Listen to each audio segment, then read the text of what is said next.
ఇప్పుడు అద్భుతం, గంగానది రివర్ ఫ్రంట్ అసలు చూడ తరం కాదని చెప్తారు. మరి సబర్మతి రివర్ ఫ్రంట్ మొత్తం ఎమ్మెల్యేలను పంపించిన అధ్యక్ష చూసిరాండి అని, 150 మంది కార్పొరేటర్లను పంపించిన అధ్యక్ష. ఇష్టం లేని వాళ్ళు పోలేదు కానీ చాలా మంది పోయినరు. ఈరోజు ఆ సబర్మతి రివర్ ఫ్రంట్ అహ్మదాబాదులో నరేంద్ర మోడీ గారు అమిత్ షా గారు నిర్మించిన సబర్మతి రివర్ ఫ్రంట్ నుంచి ఎన్ని వేల కుటుంబాలను తరలించిండ్రో, ఎంతమందికి నష్టపరిహారం ఇచ్చిండ్రో నిజ నిర్ధారణ కమిటీ ఏమంటే ఇప్పుడే ఈ సభ నుంచి వేసి పంపిద్దాం అధ్యక్ష. ఈరోజు చేస్తున్న దాంట్లను ఏది చేస్తున్న దాన్ని మనం చేస్తే ఏం చేసినాము, ఇతరులు మన ప్రాంతానికి అహ్మదాబాదు సబర్మతి రివర్ ఫ్రంట్ చేసుకోవచ్చు, ఢిల్లీ యమునా నది రివర్ ఫ్రంట్ చేసుకోవచ్చు, ఉత్తరప్రదేశ్ గంగా నది రివర్ ఫ్రంట్ డెవలప్ చేసుకోవచ్చు, వారణాసిని వాళ్ళు అభివృద్ధి చేసుకోవచ్చు. మరి మూసీ నదిని మనం ప్రక్షాళన చేసుకొని మనం పునరుద్ధరణ చేసుకుంటే ఎవరికి సమస్య వచ్చింది అధ్యక్ష? ఆ ప్రాంతంలో నిల్వ నీడలేయడానికి ఇతర జిల్లాలు, ఇతర రాష్ట్రాలు, ఇతర ప్రాంతాల నుంచి వలస వచ్చి బ్రతకడానికి ఉద్యోగ ఉపాధి అవకాశాల కోసం వచ్చిన వాళ్ళు, అక్కడ నివసిస్తున్న వాళ్లకు సరైన నష్టపరిహారం ఇచ్చి ఈరోజు మూసీ నది ప్రక్షాళన చేసుకొని ప్రాజెక్టులు నిర్మించుకొని ఒక మంచి ఆర్థిక వ్యవస్థను అభివృద్ధి చేసుకుందాం, చారిత్రాత్మకమైన కట్టడాలు ఉన్నాయి, ప్రపంచ పర్యాటక కేంద్రంగా మార్చుకుందామని ఎంత చెప్పినా వినరేంద్ర అధ్యక్ష.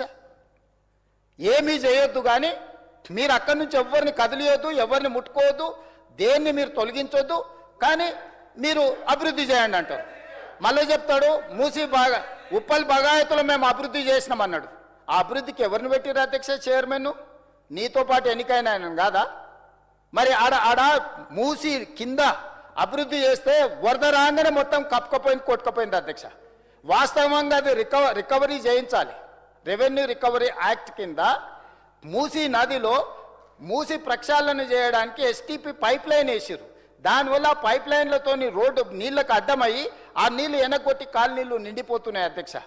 నిన్న మన ఎక్స్పర్ట్స్ని పంపించి పరిశీలన చేపిస్తే అసలు ఎవడే నది మధ్యలో కాలువ దీంట్ల మధ్యలో చెరువు దీంట్ల మధ్యలో ఎవడైనా పైప్ లైన్లు వేస్తాడో అడ్డం కడతారా? అసలు మెదడు ఉందా మీకు అని చెప్పి మమ్మల్ని అడిగితే నోరెళ్ళ పెట్టాల్సిన పరిస్థితి వచ్చింది అధ్యక్ష. అందుకోసమని ఈనాడు మూసి ఉప్పల్ బగాయతులో మీరు చేసిన మూసి సుందరీకరణ ఏ విధంగా ఉందో ఎక్కడుందో చూసొద్దాం రండి. ఒక నిజ నిర్ధారణ కమిటీ అసెంబ్లీ నుంచి చేస్తా, మొత్తం మూసీని చూసి మూసీలో ఆక్రమణలు ఎవరు ఉన్నాయి, ఎవరు అనుచరులు క్రికెట్ స్టేడియంలు కట్టిరు, ఎవరు అనుచరులు ఆక్రమణలకి ఇండ్లకి ఇచ్చి పైసలు వసూళ్లు చేసుకుంటారు, వీటన్నిటినీ మూసీ మీద చర్చించుకుందాం అధ్యక్ష. అందుకే ఈరోజు క్యూర్ ప్రాంతంలో దీన్ని క్యూర్ చేయాలని మేము నిర్ణయించుకున్నాం అధ్యక్ష. ఈ core urban region economy service సెక్టర్గా మార్చి కాలుష్యం వెదజల్లుతున్న రెడ్ కేటగిరీ, ఆరెంజ్ కేటగిరీ పరిశ్రమలను తరలించడం జరుగుతుంది. ఈ ప్రాంతంలో 2850 ఆర్టీసీ బస్సులు ఉన్నాయి అధ్యక్ష.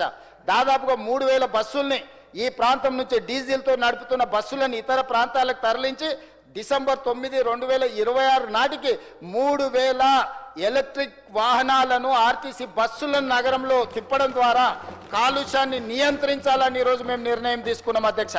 ఇదే కాదు అధ్యక్ష, 1,20,000 ఆటోలు గ్రేటర్ హైదరాబాద్ పరిధిలో ఈ కోర్ అర్బన్ రీజియన్లో ఉన్నాయని ఒక లెక్క తేలింది అధ్యక్ష. సబ్జెక్టు కరెక్షన్ డిపార్ట్మెంట్ ఇచ్చిన లెక్క. ఇందులో గ్యాస్ మీద నడిచే ఆటోలు కొన్ని ఉంటే మిగతా అన్ని డీజిల్తోని కిరోసిన్తో నడిచే పరిస్థితి ఉంది. ఒక్కొక్క ఆటో డ్రైవర్కు రోజుకు 500-600 నుంచి 1000 రూపాయలు ఖర్చు అవుతుంది. అందుకే రెట్రోఫిట్తోని ఈ అన్ని ఆటోలకు ఈవీ ఇంజన్ని ఫిట్ చేపించేసి డీజిల్ పెట్రోల్ మీద జరిగే లేకపోతే గ్యాస్ మీద నడిచే ఆటోలకు అన్నిటి కూడా రెట్రోఫిట్టింగ్తోని ఈరోజు కాలుష్యాన్ని నియంత్రించాలని ఇవాళ నిర్ణయం తీసుకున్నాం అధ్యక్ష. ఆదాయం కోల్పోయిన ఈవీ వెహికల్ కొనుక్కుంటే జీరో ట్యాక్స్. ఈరోజు హైదరాబాద్ తెలంగాణ రాష్ట్రంలో ఎవరు ఈవీ వెహికల్ కొనుక్కున్నా అంతకుముందు వాళ్ళు పన్నులు వేస్తే కూడా పన్నులను తొలగించి 0 ట్యాక్స్ ఈరోజు తెలంగాణ రాష్ట్రంలో ప్రోత్సహిస్తుంది. కాలుష్యాన్ని నియంత్రించాలన్న ఆలోచనతోని ఒక విధానాన్ని తీసుకొచ్చి ఈరోజు ముందుకు వెళ్తున్నాం. మా పొన్నం ప్రభాకర్ గారు అన్నారు 100 కోట్ల రూపాయలు ఆదాయం పడిపోతుందని. మొన్న లెక్కలేసినాం 2025 ఏప్రిల్ 1 నుంచి 2026 మార్చి 31 వరకు లెక్కేస్తే 791 కోట్ల రూపాయలు రాష్ట్రానికి రావాల్సిన ఆదాయం రాలే.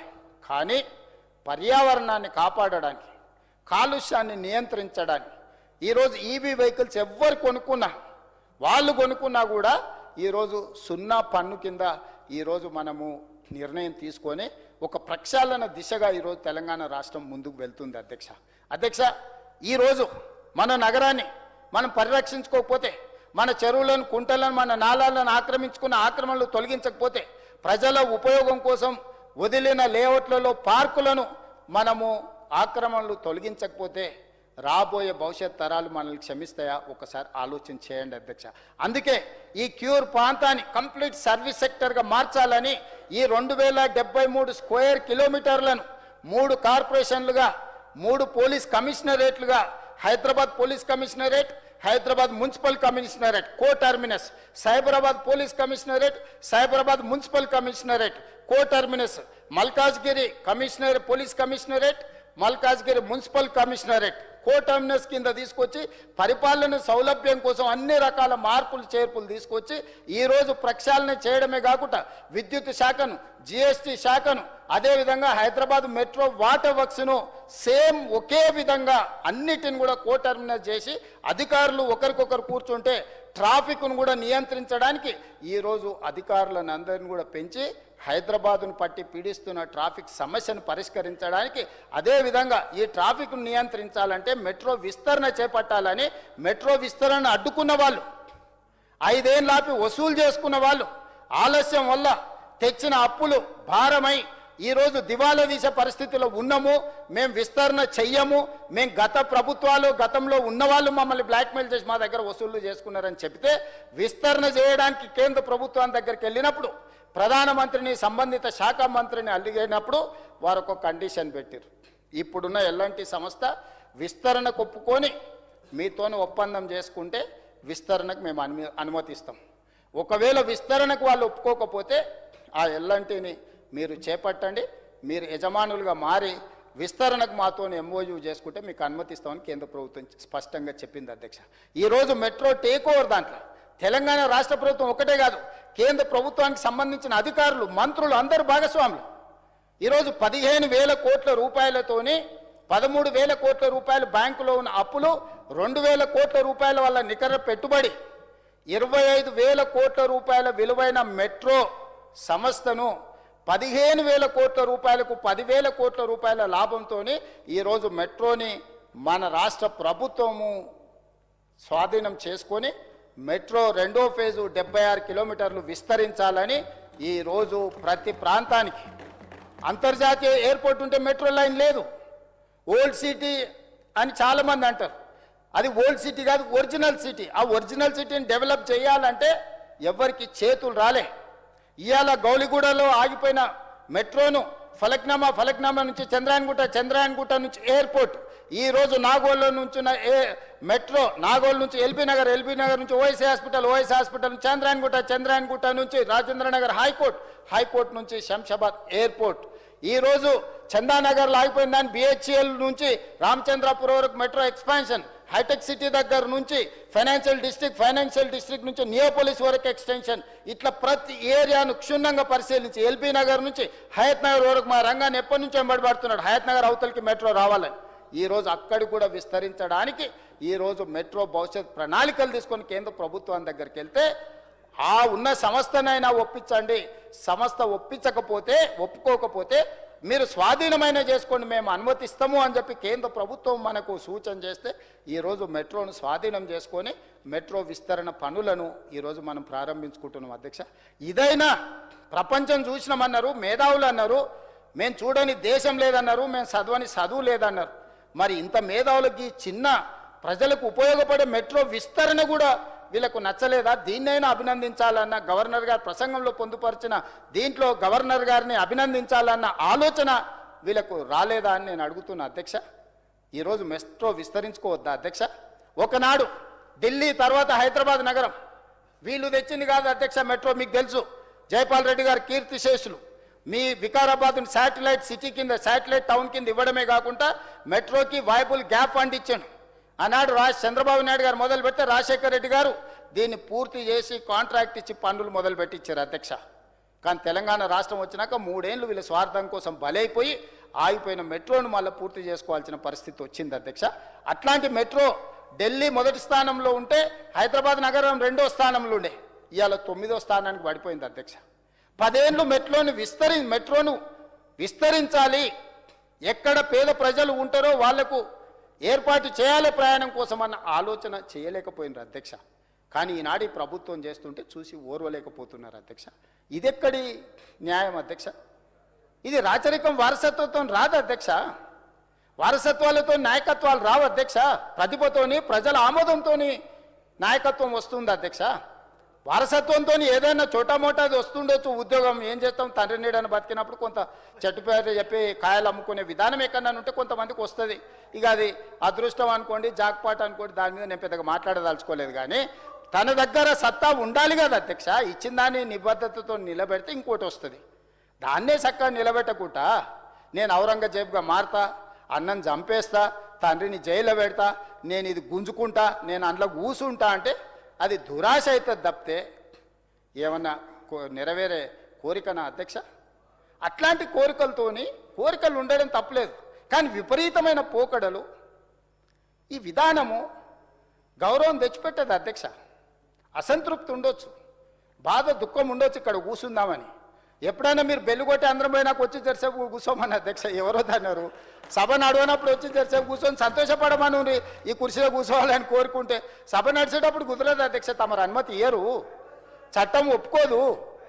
వీళ్ళకి కావాలి కూదాలంటే ఎప్పుడైనా కాగితం తీసుకొచ్చి పక్కన కూర్చోబెట్టుకొని జరసేపు మాట్లాడతా అధ్యక్ష. ఏమున్నది, అట్లనే కోరిక నెరవేరుతుంది అనుకుంటే ఎప్పుడన్నా నేను ఇక్కడ కూర్చున్నప్పుడు వచ్చి ఒక కాగితం తెస్తే కూర్చోవచ్చు, జరసేపు మాట్లాడవచ్చు, పోవచ్చు.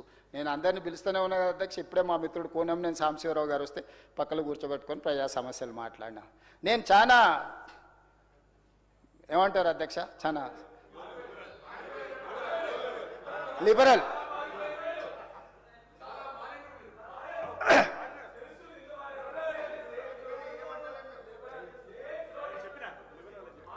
సో ఆనాడు అభివృద్ధి కోసము ప్రణాళికలు సిద్ధం చేసి హైటెక్ సిటీ అయినా, ఔటర్ రింగ్ రోడ్ అయినా, అంతర్జాతీయ ఎయిర్పోర్ట్ అయినా, అద్భుతమైన కట్టడాలు ప్రపంచ దేశాల నుంచి పెట్టుబడులు తెచ్చి ఈ నగరానికి ఒక గుర్తింపు గౌరవం తెచ్చింది అధ్యక్ష.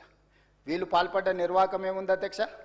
ఉన్న ఔటర్ రింగ్ రోడ్డును తెగ నమ్ముకున్నారు, పల్లి బఠానీలకు అమ్ముకున్నారు, మళ్ళీ ఉల్టా దబాయింపు. డెఫినెట్గా అక్కడికే వస్తారు. క్యాన్సిల్ చేసినగా లోపల కూడా వేస్తాం, అదేం పెద్ద విషయం కాదు. ఆ సందర్భం వచ్చినప్పుడు చెప్తా, ఇప్పుడు ఎందుకులే. కానీ ఇప్పుడు ఎందుకు అది కూడా చెప్తా. ఇవాళ మేము దేశ స్థాయిలో పబ్లిక్ సెక్టర్ యూనిట్స్ని తెగ నమ్ముకుంటుంటే ఈనాడు తెలంగాణ రాష్ట్ర ప్రభుత్వము మెట్రోని స్వాధీనం చేసుకొని ఈ రాష్ట్ర ప్రజల కోసము రవాణా సౌకర్యాలను మెరుగుపరచడానికి ఈరోజు మెట్రోని విస్తరించడానికి మేము ప్రయత్నం చేస్తున్నాం అధ్యక్ష. మేము ఔటర్ రింగ్ రోడ్ అమ్ముకోలేదు, అంతర్జాతీయ ఎయిర్పోర్ట్ని అంతకంటే అమ్ముకోలేదు. మేము ఏ తప్పు చేయకుండానే ఒక మంచి పని చేయాలని అనుకుంటున్నాం, మంచి సంకల్పంతో చేస్తున్నాం. కాబట్టి ఇది ముందుకు వెళ్తుంది అధ్యక్ష. ఈరోజు కేంద్ర ప్రభుత్వం, రాష్ట్ర ప్రభుత్వం అన్నిటి మీద ఆర్డర్ ఇస్తా, టీడీఆర్ మీద ఇస్తా, దీని మీద ఇస్తా, స్క్వేర్ ఫీట్ మీద ఇస్తా, ఫామ్ హౌస్ల మీద ఇస్తా, అన్నిటి మీద ఇస్తా. ఏం టెన్షన్ తీసుకోకొస్తా, అక్కడికే వస్తా. అదేవిధంగా అధ్యక్ష క్యూర్ని సర్వీస్ సెక్టర్గా పెట్టుకున్నాం అధ్యక్ష. Outer ring road out side నుంచి ఫ్యూచర్లో మనం నిర్మించుకునే రీజనల్ రింగ్ రోడ్, ఇప్పుడు ఔటర్ రింగ్ రోడ్ 160 కిలోమీటర్లు ఉంటే రీజనల్ రింగ్ రోడ్ 360 కిలోమీటర్లు ఉంది అధ్యక్ష. నార్థన్ పార్ట్ ఆల్రెడీ కేంద్ర ప్రభుత్వం అనుమతి ఇచ్చింది. దానికి నెంబర్ కూడా నేషనల్ హైవే నెంబర్ ఇచ్చాను, 161A నెంబర్ కూడా మనం తెచ్చుకున్నాం, టెండర్స్ పిలిపించుకున్నాం. ఈరోజు ప్రణాళికలు సిద్ధమవుతున్నాయి. సదరన్ పార్ట్ కూడా నెక్స్ట్ ఫేజ్లో శాంక్షన్ ఇస్తామన్నారు, ఏప్రిల్ తర్వాత ఇస్తామని కేంద్ర ప్రభుత్వం చెప్పింది. 360 కిలోమీటర్ల రీజనల్ రింగ్ రోడ్డు తెలంగాణకు రాబోతుంది, రెండవ మణిహారం అధ్యక్ష. Not only regional ring road, regional ring rail, all along with regional ring road, ring రైల్ను కూడా కేంద్ర ప్రభుత్వం మనకు అనుమతి ఇస్తున్నది అధ్యక్ష. ఇదే కాదు, ఈనాడు పరిశ్రమల్ని అదేవిధంగా పెట్టుబడులను ఆకర్షించడానికి ఈ outer ring road outside, regional ring road inside manufacturing జోన్ను క్రియేట్ చేయడానికి ఈరోజు రేడియల్ రోడ్స్, ఔటర్ రింగ్ రోడ్డును, అదేవిధంగా రీజనల్ రింగ్ రైల్ని, రీజనల్ రింగ్ రోడ్ని, అదేవిధంగా ఈరోజు కేంద్ర ప్రభుత్వం మన బడ్జెట్లో 7 బుల్లెట్ ట్రైన్లు, స్పీడ్ ట్రైన్లను ప్రకటిస్తే 3 స్పీడ్ ట్రైన్లు, బుల్లెట్ ట్రైన్ల హబ్ తెలంగాణ కేంద్ర ప్రభుత్వం ఇచ్చింది అధ్యక్ష. శంషాబాద్ ఎయిర్పోర్ట్ పక్కనే 500 నుంచి 600 ఎకరాల భూమిని కేటాయించి బెంగళూరు నుంచి హైదరాబాద్ బుల్లెట్ ట్రైన్, శంషాబాద్ నుంచి బెంగళూరు బుల్లెట్ ట్రైన్, శంషాబాద్ నుంచి Chennai via Amaravati bullet train, Shamshabad నుంచి Mumbai via Poona bullet train ఈరోజు కేంద్ర ప్రభుత్వం మనకు మంజూరు చేసి ఈరోజు ప్రణాళికలు కేంద్ర ప్రభుత్వం సిద్ధం చేసింది అధ్యక్ష. ఈరోజు బుల్లెట్ ట్రైనే కాదు అధ్యక్ష, ఈరోజు 2.5 గంటలలో ట్రైన్లో మనం బెంగళూరు చేరుకుంటాం అధ్యక్ష, 3 గంటలలో చెన్నై చేరుకుంటాం, 3 గంటలలో మనము పూణే ముంబై వరకు చేరుకునే అవకాశం ఉండే నిర్మాణాలు ఈరోజు మనం కేంద్ర ప్రభుత్వంతో సాధించుకున్నాం అధ్యక్ష. ఈరోజు ఇదే కాదు అధ్యక్ష, వీటితో పాటు కంట్రోల్డ్ గ్రీన్ఫీల్డ్ ఎక్స్ప్రెస్ హైవేలను ఇవ్వడానికి కేంద్ర ప్రభుత్వం ముందుకు వచ్చింది. ఈ దేశంలో ల్యాండ్ లాక్ స్టేట్ తెలంగాణ ఒక్కటే, మనకు సముద్రం ఒడ్డు లేదు. అందుకే ఒకప్పుడు నిజాం దగ్గర ఉన్న మచిలీపట్నం పోర్టుని, బందర్ పోర్టుని ఈరోజు గ్రీన్ఫీల్డ్ హైవేతో కనెక్ట్ చేస్తున్నాం అధ్యక్ష. ప్రపంచ స్థాయి పరిశ్రమలు రావాలంటే, పెట్టుబడులు రావాలంటే airport connectivity, port connectivity, railway connectivity, road connectivity ప్రపంచ దేశాలు అడుగుతున్నాయి అధ్యక్ష. ప్రపంచ దేశాలలో నేను మా మిత్రుడు శ్రీధర్ బాబు గారు పర్యటన చేసి మేమందరం పెట్టుబడులను ఆకర్షించడానికి ప్రయత్నం చేస్తే వాళ్ళు మమ్మల్ని అడిగిన ప్రశ్నలు, ఆ ప్రశ్నలకు జవాబే port connectivity, road connectivity, railway connectivity. ఈరోజు బుల్లెట్ ట్రైన్ కనెక్టివిటీని అన్నిటిని కూడా కేంద్ర ప్రభుత్వం దగ్గరికి పదే పోయి వీటన్నిటిని సాధించుకొని వచ్చిన అధ్యక్ష 24 నెలల లోపే. అందుకే ప్యూర్ని మ్యానుఫ్యాక్చరింగ్ జోన్గా మార్చి చైనా +1, చైనాలో పెట్టుబడులు, పరిశ్రమలు, చైనా, తైవాన్ ఇట్లాంటి దేశాలలో పరిశ్రమలతో ప్రపంచ ఆర్థిక వ్యవస్థను ఈరోజు శాసించడానికి ఈరోజు ఆ దేశాలు ముందు బాగానే ఉంటున్నాయి అధ్యక్ష. చైనా నుంచి నేర్చుకొని చైనాకే ప్రత్యామ్నాయంగా ఈరోజు మన ప్యూర్ని పెరి అర్బన్ రీజన్ ఎకానమీని ఈరోజు తీర్చిదిద్దాలని ప్రణాళికలు వేసుకొని మేము ముందుకెళ్తుంటే కొంగర కలాన్ నుంచి టాటా దిగ్గజం పేరు పెట్టి ఆ రోడ్ వేసుకుంటే రోడ్డుకి అడ్డం పండుకుంటారు అధ్యక్ష. ఇది ఎక్కడ వింత పోకడనో నాకు అర్థం కావడం లేదు అధ్యక్ష. ఎట్టి పరిస్థితుల్లో రోడ్ వేయొద్దు ఫ్యూచర్ సిటీకి అంటారు. ఆ ఫ్యూచర్ సిటీని 30,000 ఎకరాలు, 15,000 ఎకరాల ఫారెస్ట్ ల్యాండ్, 15,000 ఎకరాల భూమిని అన్ని రకాల కాంబినేషన్ ఆఫ్ ఇన్వెస్ట్మెంట్స్ను తీసుకొచ్చి అక్కడ అన్ని అభివృద్ధి చేసి 30,000 ఎకరాల భారత్ ఫ్యూచర్ సిటీని తీర్చిదిద్దాలి, ప్రపంచానికి అన్ని సమస్యలకు పరిష్కారం అక్కడ చూపించాలని మేము అభివృద్ధి చేస్తుంటే ఈరోజు పానకంలో విషపు చుక్క చల్లినట్టు అడ్డం పెట్టి కూర్చొని ఈరోజు ఈ ప్రయత్నం చేస్తున్నారు అధ్యక్ష. రేడియల్ రోడ్స్ని అడ్డుకునే ప్రయత్నం చేస్తున్నారు అధ్యక్ష. ఈరోజు పరిశ్రమలను రప్పించి ఈరోజు నిరుద్యోగ యువతను ఈరోజు తీర్చిదిద్దడానికి, ఉద్యోగ ఉపాధి అవకాశాలను ఈరోజు కల్పించడానికి పెరి అర్బన్ రీజన్ ఎకానమీని తీర్చిదిద్దుకునే పాలసీ డాక్యుమెంట్ ఈరోజు గవర్నర్ గారి ప్రసంగంలో పొందుపరిచినాము. మరి ప్రపంచంలో అన్ని చూసొచ్చిన అన్నోళ్లకు ఈ లాజిక్ అర్థం కాలేదు అధ్యక్ష. ఈ పెట్టుబడులు వస్తే పరిశ్రమలు వస్తాయి, పరిశ్రమలు వస్తే ఉద్యోగాలు వస్తాయి, ఉద్యోగాలతో పాటు రాష్ట్ర ఆర్థిక వ్యవస్థ బలపడుతుంది. రాష్ట్ర ఆర్థిక వ్యవస్థ బలపడితే తెలంగాణ రైజింగ్ 2047లో 2034కే $1 ట్రిలియన్ ఎకానమీకి చేర్చుకుంటాము. అక్కడి నుంచి 2047కి $3 ట్రిలియన్ ఎకానమీకి ఎదుగుతామనే కనీస అవగాహన ఈ సభ్యులకు లేకపోవడం అంటే మనం చింతించాలన్నా, బాధపడాలన్నా, ఏం చేయాలనో మీ ద్వారా అందరిని ఒకసారి ఆలోచన చేయమని నేను ఈరోజు అడుగుతున్నా అధ్యక్ష. అందుకే అధ్యక్ష, పెరి అర్బన్ రీజన్ దాదాపుగా 10,000 స్క్వేర్ కిలోమీటర్, 2,073 స్క్వేర్ కిలోమీటర్లు క్యూర్, 10,000 పైగా స్క్వేర్ కిలోమీటర్లు ప్యూర్, 1,10,000 స్క్వేర్ కిలోమీటర్లు ఉన్న Telangana regional ring road out side నుంచి తెలంగాణ సరిహద్దుల వరకు rare rural agricultural reason economy, వ్యవసాయానికి సంబంధించిన ప్రణాళికలు సిద్ధం చేసిన అధ్యక్ష. తెలంగాణ అనేది మీకు తెలుసు, తెలంగాణ రాష్ట్రం సారవంతమైన నేల, ప్రకృతి ప్రసాదించిన వరం తెలంగాణ ప్రాంతం. ఇక్కడ భూములు, ఇక్కడ ప్రాంతాలు, ఒక్కొక్క జిల్లా ఈరోజు ఒక్కొక్క పంటలకు ప్రసిద్ధి. వికారాబాద్, తాండూరు, కొడంగల్ ఇవన్నీ కందిపప్పు అంటే ప్రపంచంలోనే పేరుగాంచిన కందిపప్పు మనం పండిస్తాం అధ్యక్ష. అదేవిధంగా కల్వకుర్తి, అచ్చంపేట ఈ ప్రాంతానికి పోతే జొన్నలు, సజ్జలు, దోసకాయలు ఇవన్నీ పండిస్తారు అధ్యక్ష. అదేవిధంగా నిజామాబాద్, అంకాపూర్ను ఆదర్శంగా తీసుకోవాల్సిన అవసరం ఉంది అధ్యక్ష. ప్రపంచంలోనే అంకాపూర్ అనే గ్రామం నాకు తెలిసి ఓ శాసనసభ్యుడిది అంకాపూర్ అని నేను అనుకుంటున్నా. మారుతి కార్లు వచ్చినప్పుడు గ్రామం మొత్తం కార్లు కొనుక్కున్న గొప్ప గ్రామము. కమర్షియల్ క్రాప్స్ పండించడంలో పంటలు అంటే రైతులు పండించిన పంటతోని శ్రీమంతులు ఒకప్పుడు క్వింటాల్ పసుపు అమ్మితే తులం బంగారం తెచ్చుకునేటోళ్ళు. ప్రపంచంలో కొత్త కారు ఏదొచ్చినా అంకాపూర్ రైతు కొనుక్కుంటాడని ఒక పేరుంది అధ్యక్ష. అంకాపూర్ చికెన్ తమరు కూడా తినుండదు అధ్యక్ష, సభలో చాలా మందికి తెలుసు. ఆ అంకాపూర్ నుంచి ఉన్న ఎమ్మెల్యే గారు సభలో రోజు మధ్యాహ్నం పూట అంకాపూర్ చికెన్తో లంచ్ పెడితే ఆ గ్రామం గొప్పతనం. ఈరోజు నిజామాబాద్ పసుపు కానీ, ఎర్రజొన్నలు కానీ, సోయాబీన్ కానీ, మొక్కజొన్నలు కానీ చెరుకు కానీ మంచి మంచి కమర్షియల్ క్రాప్స్, మీరు మెదక్ వెళ్ళండి, చెరుకు పంట ఎంత అద్భుతంగా పండిస్తారో. అదేవిధంగా వరంగల్ ఖమ్మం వెళ్ళండి, మీరు మిర్చి, అదేవిధంగా పత్తి, నల్గొండ ప్రాంతంలో ఈరోజు ప్యాడీ కానీ ఇతర పంటలని ఎంత అద్భుతంగా పండిస్తున్నారు. ఒక్కొక్క ప్రాంతానికి, ఈ ప్రాంతంలో ఉన్న సారవంతమైన నేలలు చూసి అమెరికన్ కంపెనీ ఇక్రిసాట్ వచ్చి ఇక్కడ రీసెర్చ్ సెంటర్ పెట్టింది అధ్యక్ష. ఈరోజు ఈ పంటలన్నీ కమర్షియల్ క్రాప్స్ అన్నీ దెబ్బతినుకుంటూ చివరికి వరి పండించే కాడకు వచ్చి ఆగిపోయినాం అధ్యక్ష. అందుకే మా తుమ్మల నాగేశ్వరరావు గారి మధ్యలో 4 రోజుల్లో నేను సిద్దిపేటలో ఒక ఫ్యాక్టరీ ఓపెనింగ్ చేయడానికి పోతున్నాం. పామాయిల్ తీసుకొచ్చి కమర్షియల్ క్రాప్ తీసుకొస్తే రైతుకు అద్భుతమైన లాభాలు ఉంటాయని ఈరోజు తుమ్మల నాగేశ్వరరావు గారు నిరూపించారు. ఎప్పుడు కనిపించిన వారు ఆ పరిశ్రమలు, రాయితీలు, దాన్ని విస్తరించుకోవడానికి అవసరమైన ప్రణాళికలు వారు నాతో చర్చిస్తుంటారు. పెద్దలు ఉత్తమ్ కుమార్ రెడ్డి గారు గత 2 సంవత్సరాల నుంచి సివిల్ సప్లైస్ మినిస్టర్గానే కాకుండా ఈరోజు హయ్యెస్ట్ ప్యాడీ మనమే దేశంలో నెంబర్ 1 స్థానంలో ఉన్నాం అధ్యక్ష. ఒక్క సంవత్సరం 2,58,00,000 మెట్రిక్ టన్నులు వరి ఉత్పత్తి చేసి దేశంలోనే మొదటి స్థానం నిలబడ్డం అధ్యక్ష. కానీ ఈరోజు కేంద్ర ప్రభుత్వం కొనుగోలును ఆపేసింది. ఆయన మాట్లాడేటైన వాళ్ళ వస్తాదు ఏం చెప్పిండంటే ఒరేసుకుంటే ఉరేసుకున్నట్టు అని చెప్పిండు అధ్యక్ష. చెప్పిన ఫామ్ హౌస్లో మాత్రం 150 ఎకరాలలో ఒరేసుకుండు. ఆయన వేసుకున్న వరికి ఒక ఆయన వచ్చి 4,200 క్వింటాల్కి ఇచ్చుకున్నాడు అధ్యక్ష. మనకు మాత్రము 2,000 కూడా ఇయ్యారంట. మరి వాళ్ళ వస్తాదు పండించే పంట బంగారమో ఏమో నాకు తెలియదు కానీ 4,200 ఇచ్చి కొన్నారు అధ్యక్ష. నల్లధనాన్ని తెల్లధనం చేసుకోవడం అంటే గిదే అని నాకు తర్వాత తెలిసింది అధ్యక్ష. సరే, ఇప్పుడు వాటి అన్నిటికీ జోలికి వెళ్ళదలుచుకోలేదు. ఇంత మంచిది మనం చర్చ చేసుకుంటున్నప్పుడు, భవిష్యత్ ప్రణాళికలు వేసుకుంటున్నప్పుడు ఇక ఇట్లాంటివన్నీ అవసరమా అధ్యక్ష మనకు? అందుకే అవి వదిలేసి ఈరోజు దొడ్డు బియ్యంతో రేషన్ షాపులు ఇస్తే మిల్లర్స్ మాఫీగా మారి, లేకపోతే దళారులు మాఫీగా మారి ఎవరు తినేది కాదు అధ్యక్ష.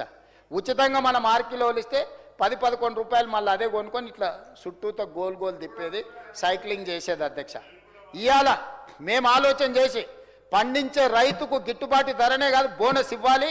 ఈ కొనుగోలు చేసిన ప్యాడీ బొడ్లను సన్న బియ్యంగా మార్చి పేదల కడుపు నింపాలి అని చెప్పి ఈరోజు 500 రూపాయల బోనస్ ఇచ్చి ఈరోజు ఈ పంటలు పండిస్తున్నాం అధ్యక్ష.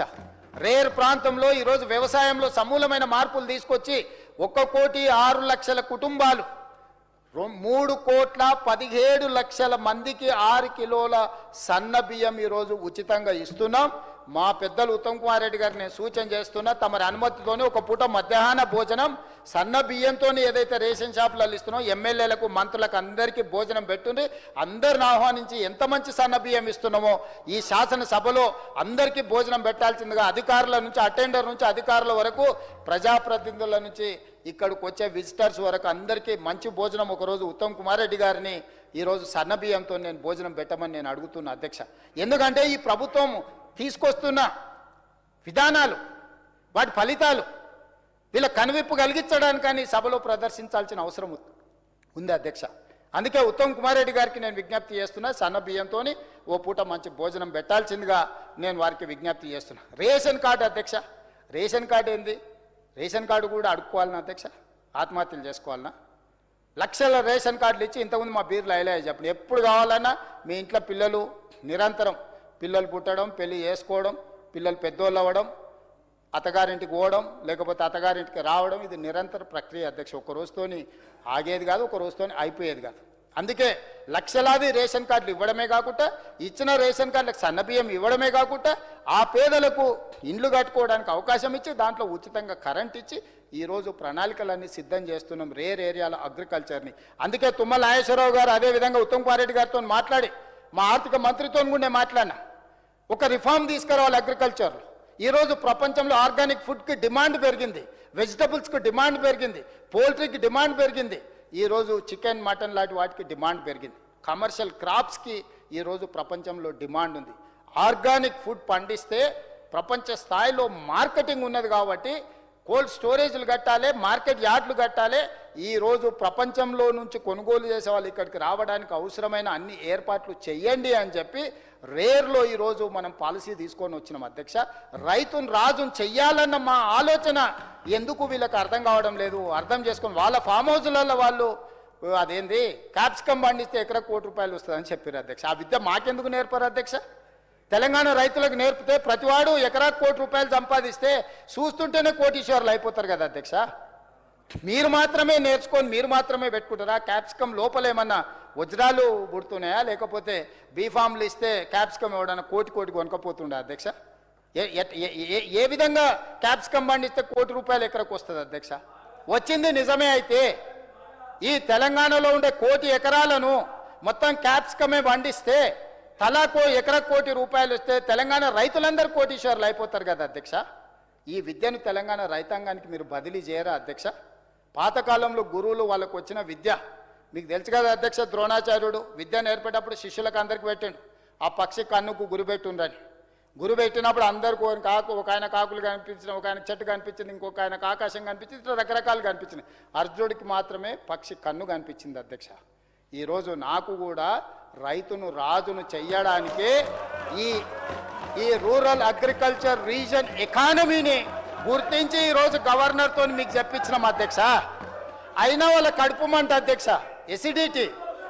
కాకరకాయ రసం తాగితే తగ్గుద్ది అది. కాకరకాయలు కూడా పండిస్తాం అధ్యక్ష వాళ్ళకి రసం ఇవ్వడానికి. అందుకోసమని ఇట్లయినా వాళ్ళకు కనువిప్పు కలగాలనేది నా ఉద్దేశం అధ్యక్ష.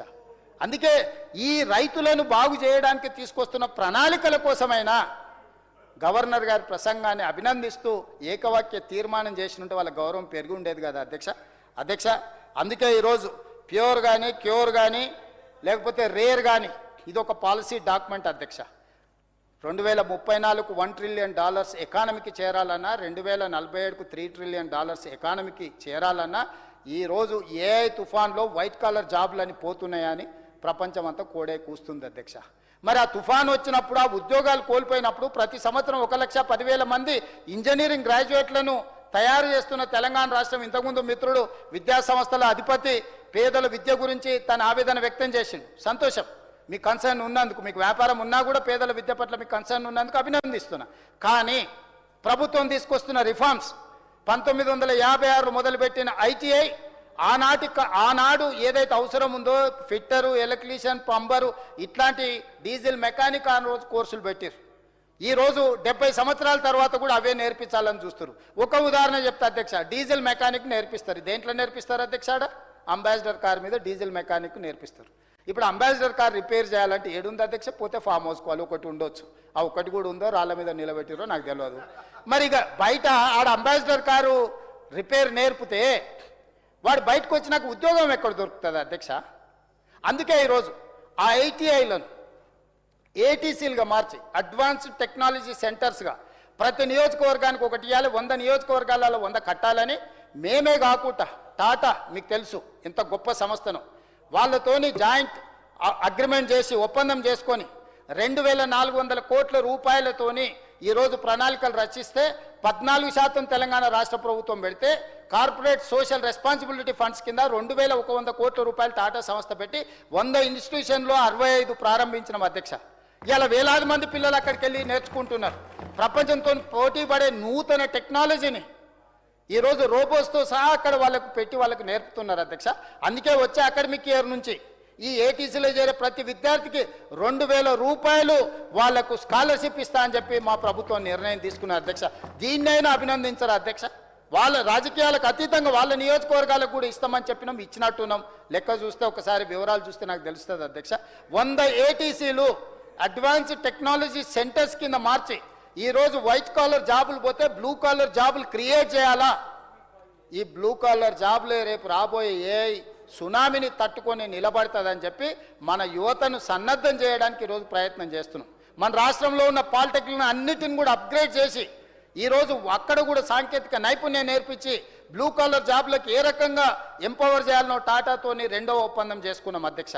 100,000 కోట్ల రూపాయలు పెట్టుబడి పెట్టడమే కాకుండా ఈరోజు ట్రైనింగ్ కూడా వాళ్ళే ఇచ్చి ఈరోజు ట్రైనర్స్ ట్రైనింగ్ మన దగ్గర ఇన్స్ట్రక్టర్స్ ఉన్నారు, కానీ పాతకాలం చదువులు చదువుకున్నారు, కానీ వాళ్ళను మన ఉద్యోగాల నుంచి తొలగించలేము. కాబట్టి వాళ్ళకి తిరిగి మళ్ళా వృత్తి నైపుణ్యాన్ని నేర్పి వాళ్ళతో పాటు 10 సంవత్సరాలు ఈ ఏటీసీలను ఈ పాలిటెక్నిక్లను టాటానే నిర్వహించి లక్షలాది మన నిరుద్యోగ యువకులకు ఉద్యోగ ఉపాధి అవకాశాలు కల్పించడానికి టాటా లాంటి గొప్ప సంస్థ ఈరోజు తెలంగాణ రాష్ట్రంలో ఉదారంగా ఉచితంగా నిధులను ఇస్తుంటే ఈ సభలో అభినందించాల్సిన బాధ్యత ప్రతిపక్ష పార్టీకి లేదా అని నేను అడుగుతున్నా అధ్యక్ష.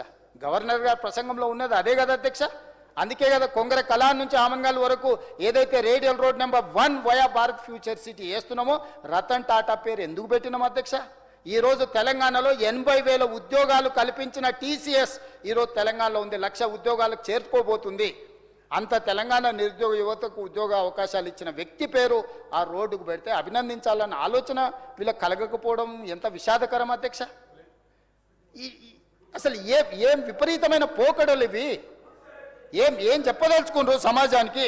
అందుకే ఈరోజు రాబోయే వైట్ కాలర్ లేదంటే ఏ సునామీలో కొట్టుకపోతున్న మన యువతను బ్లూ కాలర్ జాబులు క్రియేట్ చేయడం ద్వారా లక్షలాది ఉద్యోగ అవకాశాలు ఈరోజు German, Japan, Singapore, south Korea, రీసెంట్గా మా అధికారులు రష్యా కూడా పోయొచ్చారు. వేలాది లక్షలాది నిరుద్యోగ యువకులకు ఉద్యోగ అవకాశాలు ఉన్నాయి. రాష్ట్ర ప్రభుత్వంలో ఉన్న టామ్కామ్ సంస్థ పంపించిన వాళ్ళు నేను జపాన్ పోయినప్పుడు వచ్చి కలిసారు కొంతమంది పిల్లలు. సార్ హైదరాబాదే అని, ఇక్కడ ఏం చేస్తున్నా అంటే ప్రభుత్వమే పంపించింది సార్ అని. ఏం ఉద్యోగం చేస్తున్నా ఆయన ఉద్యోగం చెప్పిన ఎంత వస్తుందంటే నెలకు 2 లక్షలు వస్తుంది అన్నారు. ఇవాళ ఐటీ ప్రొఫెషనల్కి 1,00,000 కాదు కదా ఉద్యోగం ఉండే పరిస్థితి లేదు అధ్యక్ష. అదేంది చింతమడకలు మొత్తం అమ్మి తీసుకొచ్చి పెట్టారు, చింతమడకలు అమ్మి మొత్తం తీసుకొచ్చి ఇక్కడ పెట్టుబడి పెట్టారు. అందుకే ఈరోజు పంపించింది మీరు కాదు, సర్టిఫికెట్ బోర్డు పెట్టిరు. అదే వాళ్ళ గొప్పతనం అధ్యక్ష. బోర్డు పెడతారు, రిబ్బన్ కట్ చేస్తారు, కత్తెర జేబులో పెట్టుకొని వెళ్ళిపోతారు. వాడు ఉన్నడా ఊడిండా, వానికి ట్రైనింగ్ ఇచ్చారా ఇయ్యలేదా, వాని బతికెట్లా ఏంది చూడరు అధ్యక్ష. ఫోటో దిగినమా, సోషల్ మీడియాలో పెట్టినమా, ట్విట్టర్లో పెట్టినమా, పైసలు ఇచ్చి అదేందో ఏమంటారు దాన్ని, పైసలు ఇచ్చి కొట్టించుకుంటారు కదనా, ఏంది అది లైక్లా, క్యాష్ డౌన్ వారి గారు పెట్టంగానే లైక్ కొడితే 10 రూపాయలంట, కామెంట్ చేస్తే 100 రూపాయలంట, పొగుడితే 1000 రూపాయలంట. ఇది నగదు నజరానా పథకం పెడితే ఏమొస్తుంది అధ్యక్ష? వెనకటికి రాజుల దగ్గర ఉండేటోళ్ళు భట్రాజులు అని పొగిడేటోళ్ళు, రాజా ఓహో రాజా ఆహా అని. ఈరోజు నూతన భట్రాజులు సోషల్ మీడియాలో లైకులు, కామెంట్లు, ఇది అక్రమంగా సంపాదించిన సొమ్ము. నాన్నగారు సంపాదించి ఇచ్చారు, టీవీ పెట్టుకున్నాడు బాగానే ఉంది, చూపించుకోనికే టీవీ ఉంది, రాసుకోనికే పేపర్ ఉంది, పాడుకోనికే ఫామ్ హౌజులు ఉన్నాయి. ఇక ఓ నాన్న నువ్వు ఎంత గొప్ప నాన్న అంటే, మీ నాన్న నీకు ఫామ్ హౌజులు ఇచ్చిండు, టీవీలు ఇచ్చిండు, పేపర్లు ఇచ్చిండు, ఫామ్ హౌజులు ఇచ్చిండు, నీకు గొప్ప నాన్ననే. కానీ మాకందరికి ఏమి ఇచ్చిండే, షిప్ ఇచ్చిపోయిండు. అదే కదా మా బాధ అంతా. 8,11,000 కోట్ల రూపాయలు అప్పిచ్చిపోయిండు, నిరుద్యోగ సమస్య ఇచ్చిపోయిండు. తెలంగాణ మా దయతోనే వచ్చింది. అదే పెద్ద మనిషి నిలబడి చెప్పిండు అధ్యక్ష, నేను చెప్పలే. అదే పెద్ద మనిషి నిలబడ్డప్పుడు సోనియమ్మ దయతోటి సోనియమ్మ ఆశీర్వాదంతో తెలంగాణ రాష్ట్రం వచ్చింది. ఇక్కడుండి నేను ఒప్పుకోకపోతే నేను మనిషినే కాదని ఆ పెద్ద మనిషి నిలబడి చెప్పిండు. బతుకున్నప్పుడే తండ్రికి తద్దనం పెడతారని ఎవరో వెనకటి కంటే నేనేమో అనుకున్నా అధ్యక్ష. ఇప్పుడు చూస్తుంటే అట్లనే అనిపిస్తుంది. అంటే కేసీఆర్ గారు మాట్లాడిన మాటలకు కూడా వీళ్ళు వ్యతిరేకమా? కేసీఆర్ని ఎట్లాగో అక్కడికి రాకుండా చేసిరు, చివరికి ఆయన మాట్లాడిన మాటలను కూడా చరిత్రలో నుంచి తూడిపేయాలనే ప్రయత్నం చేస్తున్నారు అధ్యక్ష. ఇదెక్కడ ఆలోచన అధ్యక్ష? ఇక్కడి నుంచే అధ్యక్ష మీకు తెలుసు,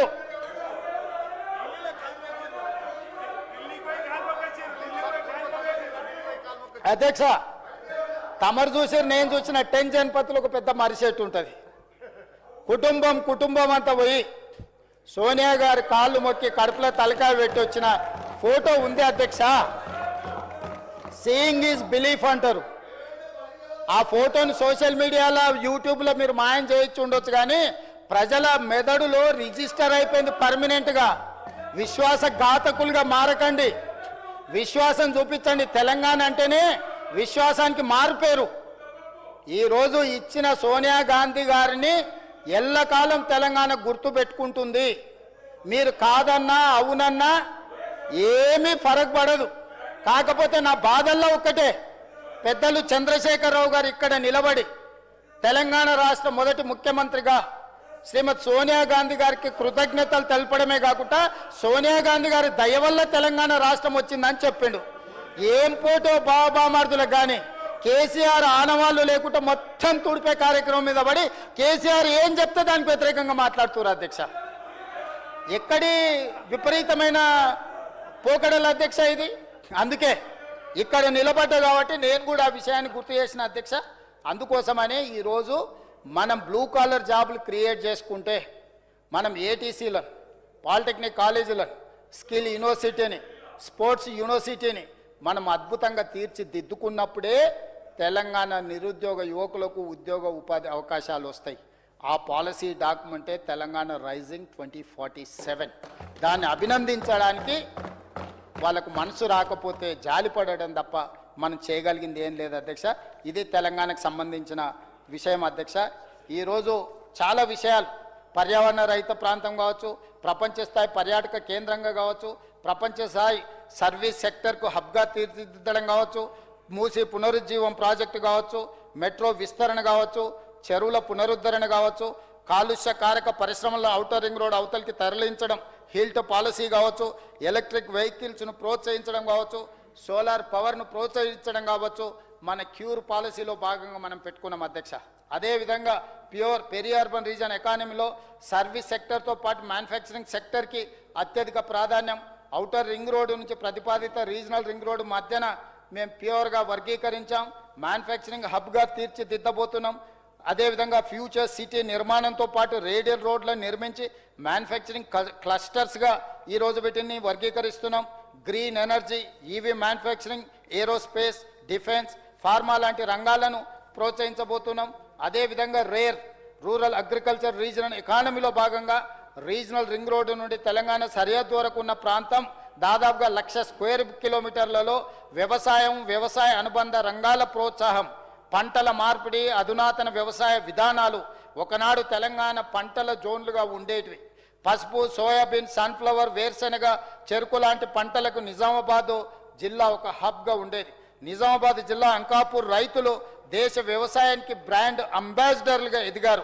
దేశంలో ఊరు మొత్తం ఒకేసారి కార్లు కొన్న గ్రామం ఏదైనా ఉందంటే అంకాపూర్ నిజామాబాద్ జిల్లా అని నేను గొప్పగా చెప్పదలుచుకున్న అధ్యక్ష. మిర్చి, పత్తి పంటలకు వరంగల్, ఖమ్మం జిల్లాల పేర్లు ప్రతీతి. మా కొడంగల్, వికారాబాద్ కంది పంటలకు, కందిపప్పు పంటకి ఫేమస్. రంగారెడ్డి జిల్లా కూరగాయలు, పండ్ల తోటల సాగుకు ప్రతీతి. ఇప్పుడు ఆ కల్చర్ కనుమరుగై అగ్రికల్చర్ దెబ్బతిన్నది. దీన్ని రివైవ్ చెయ్యాలని, ఈ పరిస్థితిలో మార్పు తీసుకురావాలని మేము ప్రయత్నం చేస్తున్నాం అధ్యక్ష. అందుకే ఈరోజు రేర్ 10లో పంటల వైవిధ్యం, వ్యవసాయ ఆధారిత పరిశ్రమలకు ప్రోత్సాహం, వ్యవసాయంలో టెక్నాలజీ వినియోగం రాబోయే రోజుల్లో ఉత్తమ్ కుమార్ రెడ్డి గారు, అదేవిధంగా మా తుమ్మల నాగేశ్వరరావు గారికి నేను సూచన చేస్తున్నా. ఈ అగ్రికల్చర్ ప్రాంతంలో మనం తీసుకురావాల్సిన మార్పులు, పంట మార్పిడి విధానాన్ని ఏ విధంగా ప్రోత్సహించబోతున్నాం, ఏమేమి బోనస్లు ఇవ్వబోతున్నాం, వాళ్ళు పండించిన పంటకు రాష్ట్ర స్థాయిలో, జాతీయ స్థాయిలోనే కాదు అంతర్జాతీయ స్థాయిలో వాటిని మార్కెటింగ్ చేయడానికి అవసరమైన అన్ని కేంద్రాలను ఏర్పాటు చేసి రైతును రాజును చేసి వ్యవసాయం దండగ కాదు వ్యవసాయాన్ని పండగ చేయాలనే నిర్ణయం తీసుకున్నాం. మా ఇద్దరు మంత్రులకు నేను సూచన చేస్తున్నా, ఈ సమావేశాలలోనే మీరు పంట మార్పిడి విధానం మీద ఏ విధంగా రైతులను ప్రోత్సహించాలనుకుంటున్నామో, వరి ఒక్కటే పరిష్కారం కాదు. వరి పండించడంతో రైతులకు లాభమే కానీ అత్యధిక లాభం లేదు. కాబట్టి వరి నుంచి పంట దృష్టి మరల్చి కమర్షియల్ క్రాప్స్, పండ్ల తోటలు, కూరగాయల పంటలు అన్ని పండించడం ద్వారా ప్రపంచానికి ఎగుమతి చేసే విధంగా తెలంగాణ ప్రాంతాన్ని ఒక వ్యవసాయ అద్భుతమైన కేంద్రంగా తీర్చిదిద్దడానికి మా ఇద్దరు మంత్రులకు సూచన చేస్తున్నా. వాళ్ళు ఆ విధంగా ముందుకు వెళ్తారని భావిస్తున్నా. తొందరలోనే శాసనసభలోనే కాకుండా వివిధ జిల్లాలలో చర్చా కేంద్రాలను ఈరోజు మనం పెట్టాలి. మండల స్థాయిలో, నియోజకవర్గ స్థాయిలో, జిల్లా స్థాయిలో, రాష్ట్ర స్థాయిలో వివిధ ప్రాంతాలలో ప్రజల్ని మమేకం, రైతుల్ని మమేకం చేసి, రైతులను భాగస్వాములను చేసి, స్థానిక పరిస్థితులను, భూమి యొక్క సాంద్రతను పరీక్షలు చేసి, ఆ భూమిలో ఉన్న సాంద్రత ఎంతుంది, ఏ పంటలు పండిస్తే బాగుంటుందో సైంటిస్టులతోని పరిశోధనలు చేపించి అగ్రికల్చర్ యూనివర్సిటీని కూడా ఇందులో భాగస్వాములను చేసి అంతర్జాతీయ స్థాయిలో పోటీ పడే విధంగా తీర్చిదిద్దాల్సిందిగా, పాడి పరిశ్రమను కూడా ప్రోత్సహించాల్సిందిగా, పాలు కూరగాయలను, పాలు పండ్లను పండించే విధంగా తీర్చిదిద్దాల్సిందిగా మా మంత్రులకు నేను ఈరోజు సూచన చేస్తున్న. తొందరలోనే ఆ కార్యాచరణతో ముందుకు వస్తాం. రైతును రాజు చేస్తాం అన్నందుకైనా మేము చేస్తున్న ప్రణాళికలు, మేము ఇస్తున్న 500 రూపాయల బోనస్సు, అదే విధంగా మేమిచ్చిన రైతు భరోసా, మేమిచ్చిన రైతు బంధు పథకాలకైనా ఈరోజు వాళ్ళు అభినందించాలి కదా అధ్యక్ష. ఏది చెయ్యరు. రైతు రుణమాఫీ చేస్తే మాట్లాడరు. కాబట్టి ఈ విధంగా అయినా గవర్నర్ గారి ప్రసంగానికి వీళ్ళు అభినందన తెలుపుతారు. ప్రత్యక్షంగా మమ్మల్ని అభినందించడానికి బేసిజాలు అడ్డం రావచ్చు, లేకపోతే పగ పచ్చికారం అని అంటుంటారు కదా, అట్లేమైనా వాళ్ళకు ఉందేమో అనుకున్నా. కానీ చివరికి గవర్నర్ గారి ప్రసంగాన్ని కూడా అభినందించకపోవడం అంటే వాళ్ళ మ్యానుఫ్యాక్చరింగ్ డిఫెక్ట్ ఉందని చెప్పి నేను ఈరోజు భావిస్తున్నాను అధ్యక్ష. వెనకటికి ఒక స్వామి మాట్లాడే చిలుకల్ని పెంచిండంట.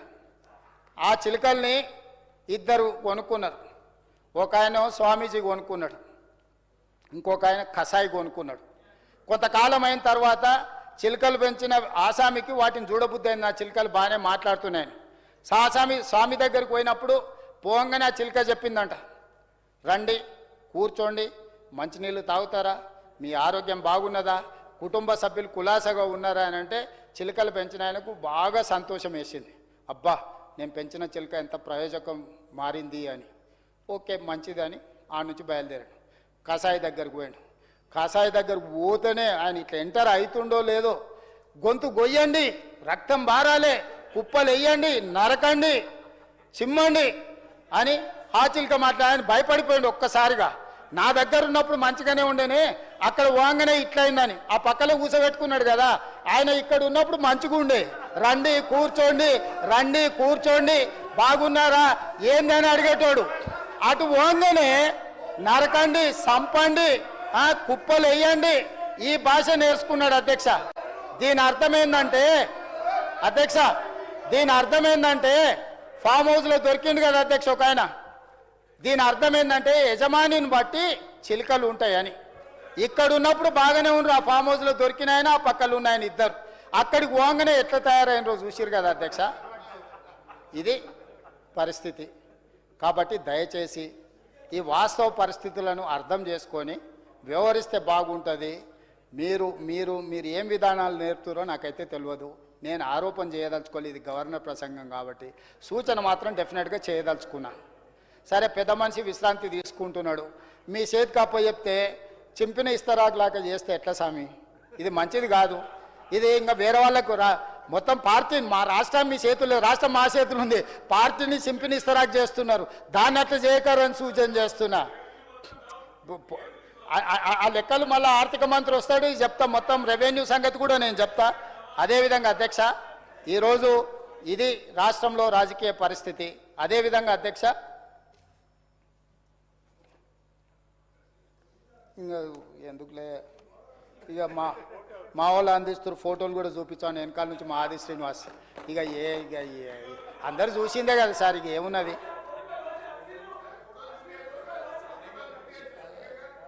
స్పీకర్ సార్, ఈరోజు ప్రజాప్రభుత్వం తీసుకొచ్చిన పాలసీలు, గత ప్రభుత్వం నచ్చితే నజరానా, నచ్చకపోతే జుర్మానా, ఇది వాళ్ళ విధానం. ఆ విధానం వల్ల ఎన్నో పరిశ్రమలు వచ్చినాయి, తరలిపోయినాయి. వచ్చి ఒకవేళ పెట్టినా తెలియక ఇరుక్కున్నా దివాలా తీసే పరిస్థితి. అందుకోసమే ఈరోజు మా ప్రభుత్వం వచ్చిన తర్వాత ఏ పాలసీ లేని తెలంగాణకు తెలంగాణ రాష్ట్ర స్థాయిలో తెలంగాణ రైజింగ్ 2047 ఒక పాలసీని తీసుకొచ్చినాం బ్రాడర్గా. దాంట్లో మిగతా ఏ సెక్షన్కి ఆ సెక్షన్కి ఒక సపరేట్ పాలసీలు తీసుకొచ్చినాం అధ్యక్ష. ఇందిరా మహిళా శక్తి పాలసీ తీసుకొచ్చినాం మొట్టమొదట ప్రాధాన్యత కింద మహిళలకు. ఈరోజు ఇందిరా మహిళా శక్తి విధానం ద్వారా మహిళా స్వయం సహాయక బృందాలకు, ఎస్హెచ్ గ్రూపులకు ఆర్థిక, సాంకేతిక, మార్కెటింగ్ మద్దతు అందిస్తున్నాం. ఇప్పటికే 50,000 కోట్ల రూపాయల రుణాలను వాళ్ళకు అందించడం జరిగింది. ఈ రుణాలు బ్యాంకు లింకేజ్ అందించడం జరిగింది. ఈ రుణాలు సక్రమంగా చెల్లించిన వాళ్ళ వడ్డీని రాష్ట్ర ప్రభుత్వం చెల్లిస్తుంది. ఇప్పటి వరకు నాకు తెలిసి మా సీతక్క పూర్తి వివరాలు చెప్తుంది. 1300 కోట్ల రూపాయలు సున్నా వడ్డీ కింద రాష్ట్ర ప్రభుత్వం వాళ్ళ తరఫున బ్యాంకులకు చెల్లించడం జరిగింది. 27 నెలల్లో ఫిబ్రవరి వరకు 57,000 కోట్ల రూపాయల బ్యాంకు లింకేజ్ ఇప్పించి ఈరోజు ఆడపిల్లలను ఆర్థికంగా నిలబెట్టిన అధ్యక్ష. 5 ఏళ్లలో 1,00,000 కోట్లని మేము లక్ష్యం పెట్టుకున్నాం. ఈరోజు ఈ స్పీడ్ చూస్తుంటే 1,30,000 1,40,000 కోట్లకు చేరుకునే పరిస్థితి ఈరోజు కనిపిస్తుంది. ఆడబిడ్డల్ని ఎంపవర్ చేయడానికి ఇందిరా మహిళా శక్తి పాలసీ తీసుకొచ్చినాం అధ్యక్ష. అదేవిధంగా అధ్యక్ష టూరిజం పాలసీ మన దగ్గర పర్యాటక రావడానికి కానీ పెట్టుబడులు పెట్టడానికి కానీ అంతర్జాతీయ స్థాయి కట్టడాలు ఉన్న మన దగ్గర వారసత్వ కట్టడాలు ఉన్న ప్రకృతి సంపద ఉన్న టైగర్ రిజర్వ్ ఫారెస్ట్ ఉన్నా లేకపోతే మీకు అద్భుతమైన మందిరాలు ఉన్న సమ్మక్క సారలమ్మ ఉన్న మనకు టూరిజం పాలసీ లేదు అధ్యక్ష. అందుకే పర్యాటకులను పెట్టుబడులను ఆకర్షించడానికి అత్యాధునిక మౌలిక సదుపాయాలు ప్రపంచ స్థాయి సేవల ద్వారా ఆధ్యాత్మిక వారసత్వము సంస్కృతి సాహసం వైద్యము మరియు ఆరోగ్య పర్యాటకను పెంపొందించడానికి ఈరోజు మేము పర్యాటక పాలసీ 25-2030 ఈరోజు పాలసీ తీసుకొచ్చినాం అధ్యక్ష. ఏ పాలసీ లేని టూరిజంకు ఈరోజు ఒక అద్భుతమైన పాలసీని తీసుకొచ్చి ఇన్వెస్ట్మెంట్ను అట్రాక్ట్ చేయడమే కాకుండా ప్రపంచ స్థాయి పర్యాటకులను ఆకర్షించడం ద్వారా ఆదాయాన్ని పెంచడమే కాకుండా తెలంగాణ నిరుద్యోగ యువతకు ఉద్యోగ ఉపాధి అవకాశాలు కల్పించడానికి ఈరోజు పాలసీ తీసుకొచ్చినాం అధ్యక్ష. అదేవిధంగా తెలంగాణ క్రీడా పాలసీ 2025 తెలంగాణ క్రీడా విధానం ద్వారా ప్రైవేట్ రంగ సహకారం మౌలిక సదుపాయాల అభివృద్ధి క్రీడాకారుల సాధికారిత ద్వారా పథకాలు సాధించే వ్యవస్థను రూపొందించి క్రీడలలో రాష్ట్రాన్ని జాతీయ స్థాయిలో అగ్రగామిగా నిలపాలని లక్ష్యంగా పెట్టుకున్నాం. ఒలింపిక్ క్రీడల్లో మనం పథకాలు సాధించాలని అధ్యక్ష. గతంలో వాళ్ళు ఘనత వహించిన పరిపాలనలో డ్రగ్స్ పబ్స్కి యువతను అంకితం చేస్తే ఈరోజు డ్రగ్స్ పబ్కు వెళ్తున్న యువతని సరైన దారిలో పెట్టడానికి క్రీడా మైదానాలలో రాణించడానికి ఈరోజు తెలంగాణ రాష్ట్రంలో మీ స్పోర్ట్స్ పాలసీ తేవడమే కాకుండా ఈ రాష్ట్రానికి మెస్సీని ప్రపంచ దిగ్గజం ఫుట్బాల్లో మెస్సీ అంటే ప్రపంచంలో టవరింగ్ పర్సనాలిటీ అలాంటి వాడిని ఇక్కడికి తీసుకొచ్చి ఫుట్బాల్ మ్యాచ్ తెస్తే మీరు ఫుట్బాల్ మ్యాచ్ పెడతారా? మెస్సీని పిలుస్తారా? లేకపోతే నిన్న మొన్న ఎవడో డ్రగ్స్ కింగ్ ఎవడు చనిపోయిండు ఎవరు ఈయన కాదు ప్రపంచంలో మొన్న కాల్ చేసిరు కదా డ్రగ్స్ డాన్ను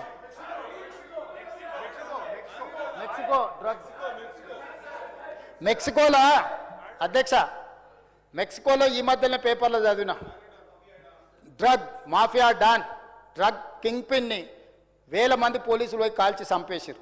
వీళ్ళేమో గాయనని పిలిచమంటారు, నేనేమో మెస్సీని పిలిచిన.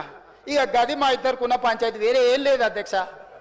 ఎందుకంటే ఇక లోకల్ ప్లేయర్స్ నిన్న మన దొరికిరు కదా అధ్యక్ష కింగ్ పిన్ లోకల్ ప్లేయర్స్. నేనేమో మా పిల్లలు నేనే కాదు మా పిల్లల్ని నా మనవన్ని వాళ్ళ పిల్లల్ని వీళ్ళ పిల్లలందరినీ గ్రౌండ్లో తీసుకెళ్ళి క్రీడాకారులుగా మేము మారుతామంటే మీ మనవన్ని తీసుకెళ్తావా ఆయన కొడుకుని తీసుకెళ్తావా ఈయనని తీసుకెళ్తావా అని. అరే మీ పిల్లలు మీరు పబ్బులకు గబ్బులకు పంపిస్తా అంటే మీ ఇష్టం అది. మా పిల్లల్ని క్రీడా మైదానంలోకి తీసుకెళ్లాలని మేము అనుకుంటున్నాం. మేము మెస్సీని పిలవాలనుకుంటున్నాం, మీరు డ్రగ్ కింగ్ పిన్ పిలవాలనుకుంటారు. మీరు సన్బర్న్ పార్టీలను పిలుస్తారు, నేను ఇళయరాజా మ్యూజిక్ పార్టీలు పెట్టిస్తున్నా. ఇది క్రీడల్ని ప్రోత్సహించడానికి ఈరోజు యంగ్ ఇండియా స్పోర్ట్స్ యూనివర్సిటీని పబ్లిక్ ప్రైవేట్ పార్ట్నర్షిప్లో ఈరోజు తెలంగాణ రాష్ట్ర ప్రభుత్వం ఏర్పాటు చేసుకున్నది. సంజయ్ గోయంకాలు కపిల్ దేవులు అదేవిధంగా అభినవ్ బింద్రా నుంచి మొదలు పెడితే రవికాంత్ రెడ్డి నుంచి వాలీబాల్ ప్లేయర్ వరకు మొదలు పెడితే ప్రతి ఆటలో నిష్ణాతులైన వాళ్ళనే కాకుండా కావ్య మారన్ని ఇలాంటి వాళ్ళను ఈరోజు ఏషియన్ పెయింట్స్కు సంబంధించిన అధిపతిని వీటా దానిని బోర్డ్ ఆఫ్ డైరెక్టర్స్గా మార్చి పబ్లిక్ ప్రైవేట్ పార్ట్నర్షిప్లో ఒక స్పోర్ట్స్ యూనివర్సిటీని ఈరోజు మనం పెట్టుకున్నాం అధ్యక్ష. ఈ స్పోర్ట్స్ యూనివర్సిటీ సిఎస్ఆర్ ఫండ్స్ కింద నిర్మించడానికి గచ్చిబౌలిలో ఉన్న 70 ఎకరాల స్థలంలో టాటా సంస్థ ముందుకు వచ్చింది. ప్రపంచ స్థాయి క్రీడా ప్రాంగణాన్ని నిర్మించడానికి 700 నుంచి 800 కోట్ల రూపాయలు కార్పొరేట్ సోషల్ రెస్పాన్సిబిలిటీ ఫండ్స్ నుంచి నిర్మించడానికి ఈరోజు టాటా సంస్థ ముందుకు వచ్చింది.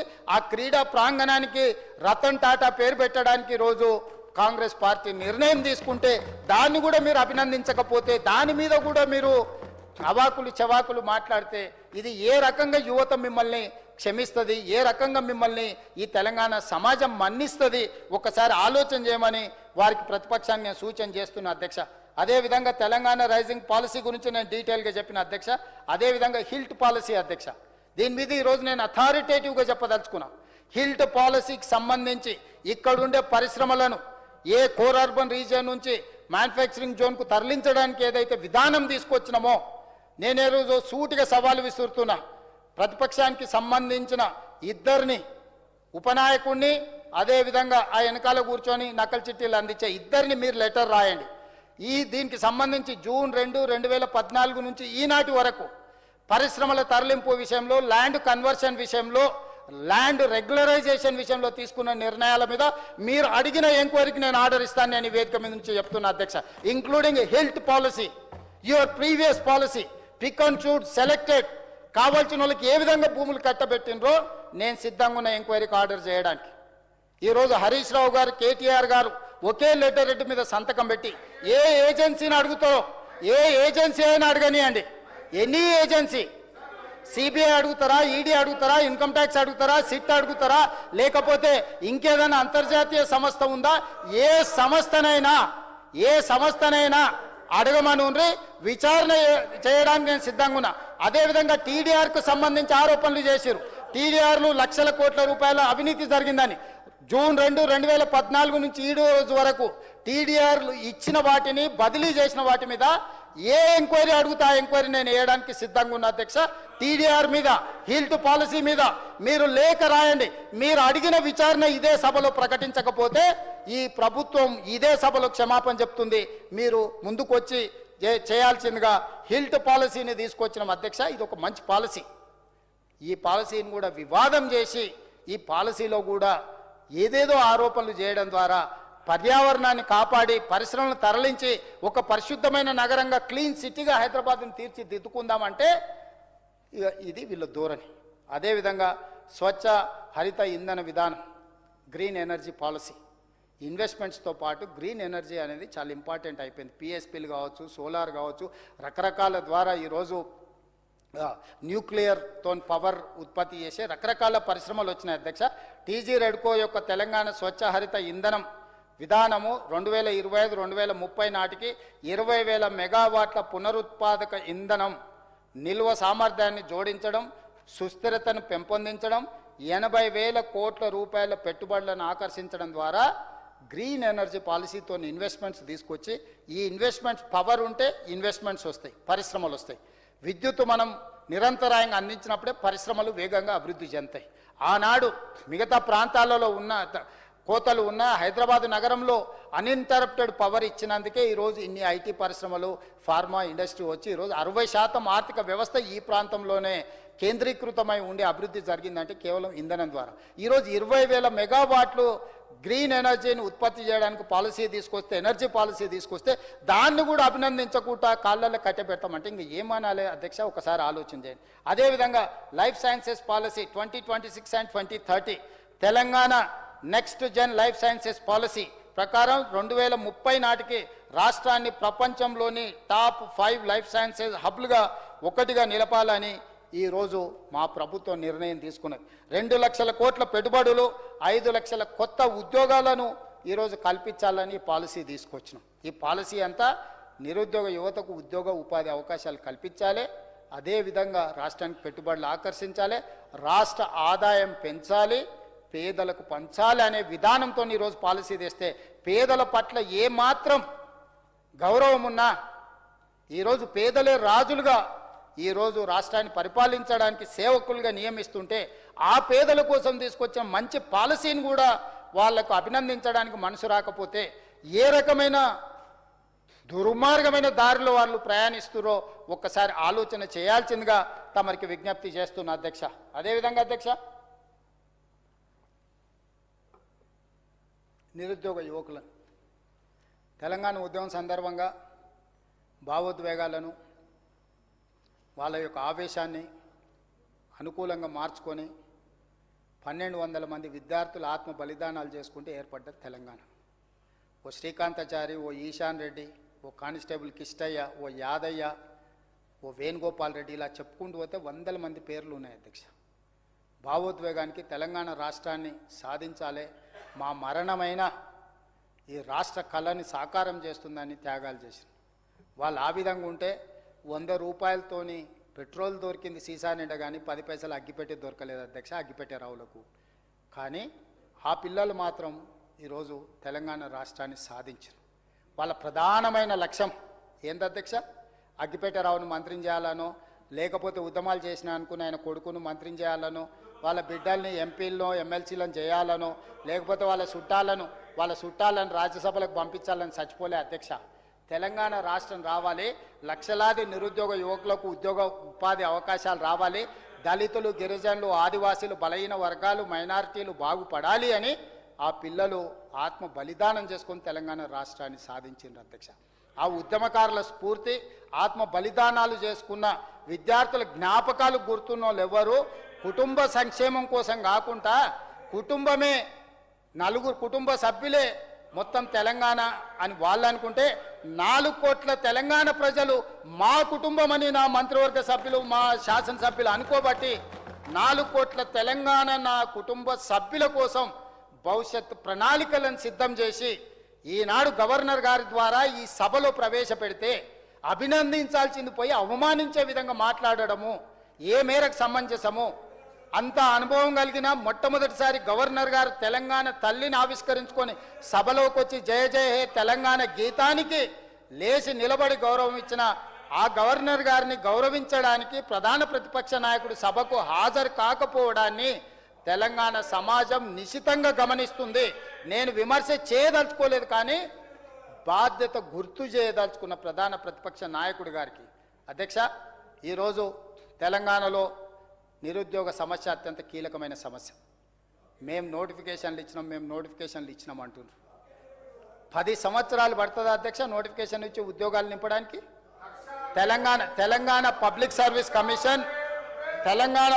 సర్వీస్ కమిషన్లో ఎలాంటి వాళ్ళని నియమించారు, ఏ రకంగా నియామకాల ద్వారా అక్కడ ఉండే క్వశ్చన్ పేపర్లు జిరాక్స్ సెంటర్లలో పల్లి బఠానీలలాగా ఏ విధంగా ఈరోజు అమ్మిండ్రో తెలంగాణ సమాజం అంతా చూసింది. ఏ నోటిఫికేషన్ ఇచ్చినా ఏ పరీక్షలు పూర్తి చేయలే, అందుకే రద్దయిన వాళ్ళు నోటిఫికేషన్ ఇచ్చే ఉద్దేశమే లేదు.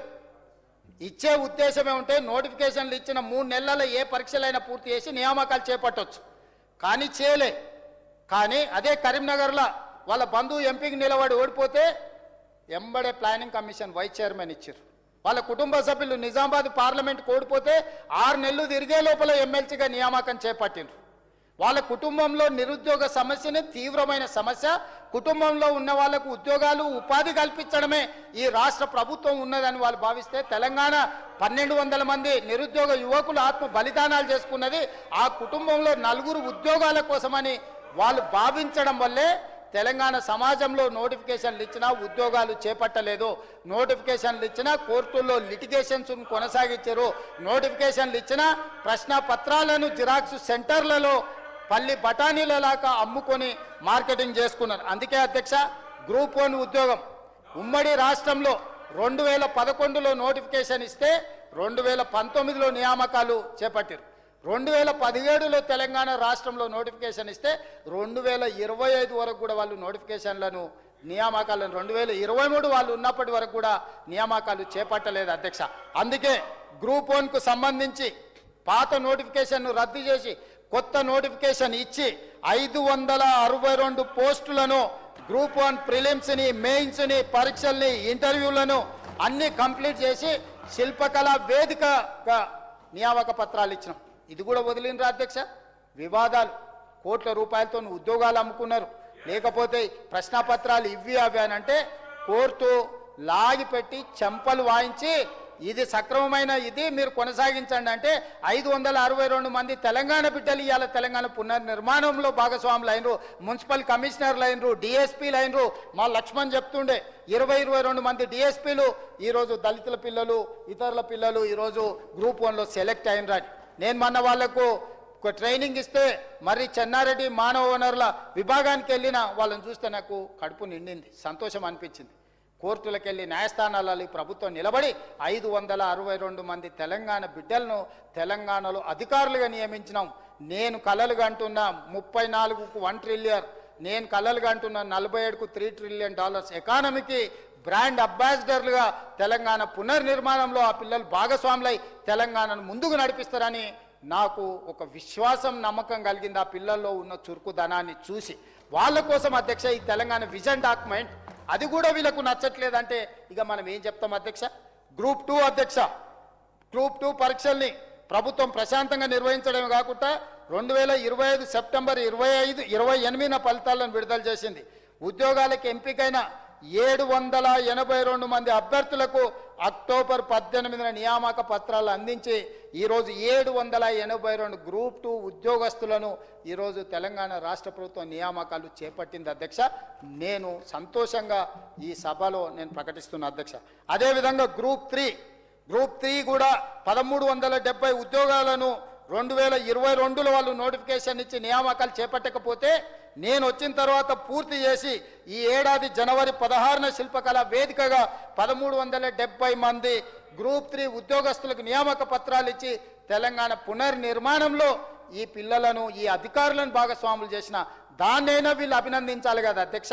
నోటిఫికేషన్ ఇచ్చి వాళ్ళు పారిపోతే ఆ పనిని పూర్తి చేసినందుకైనా వాళ్ళ చేతగాని తనాన్ని ఈరోజు వాళ్ళు చెప్పుకోవడానికి దాచిపెట్టుకోవడానికి మోమాట పడితే నేను ఏమి అనుకుంటా ఈ పని పూర్తి చేసిన అందుకోసమైనా అభినందించాలి కదా అధ్యక్ష గవర్నర్ గారి ప్రసంగాన్ని.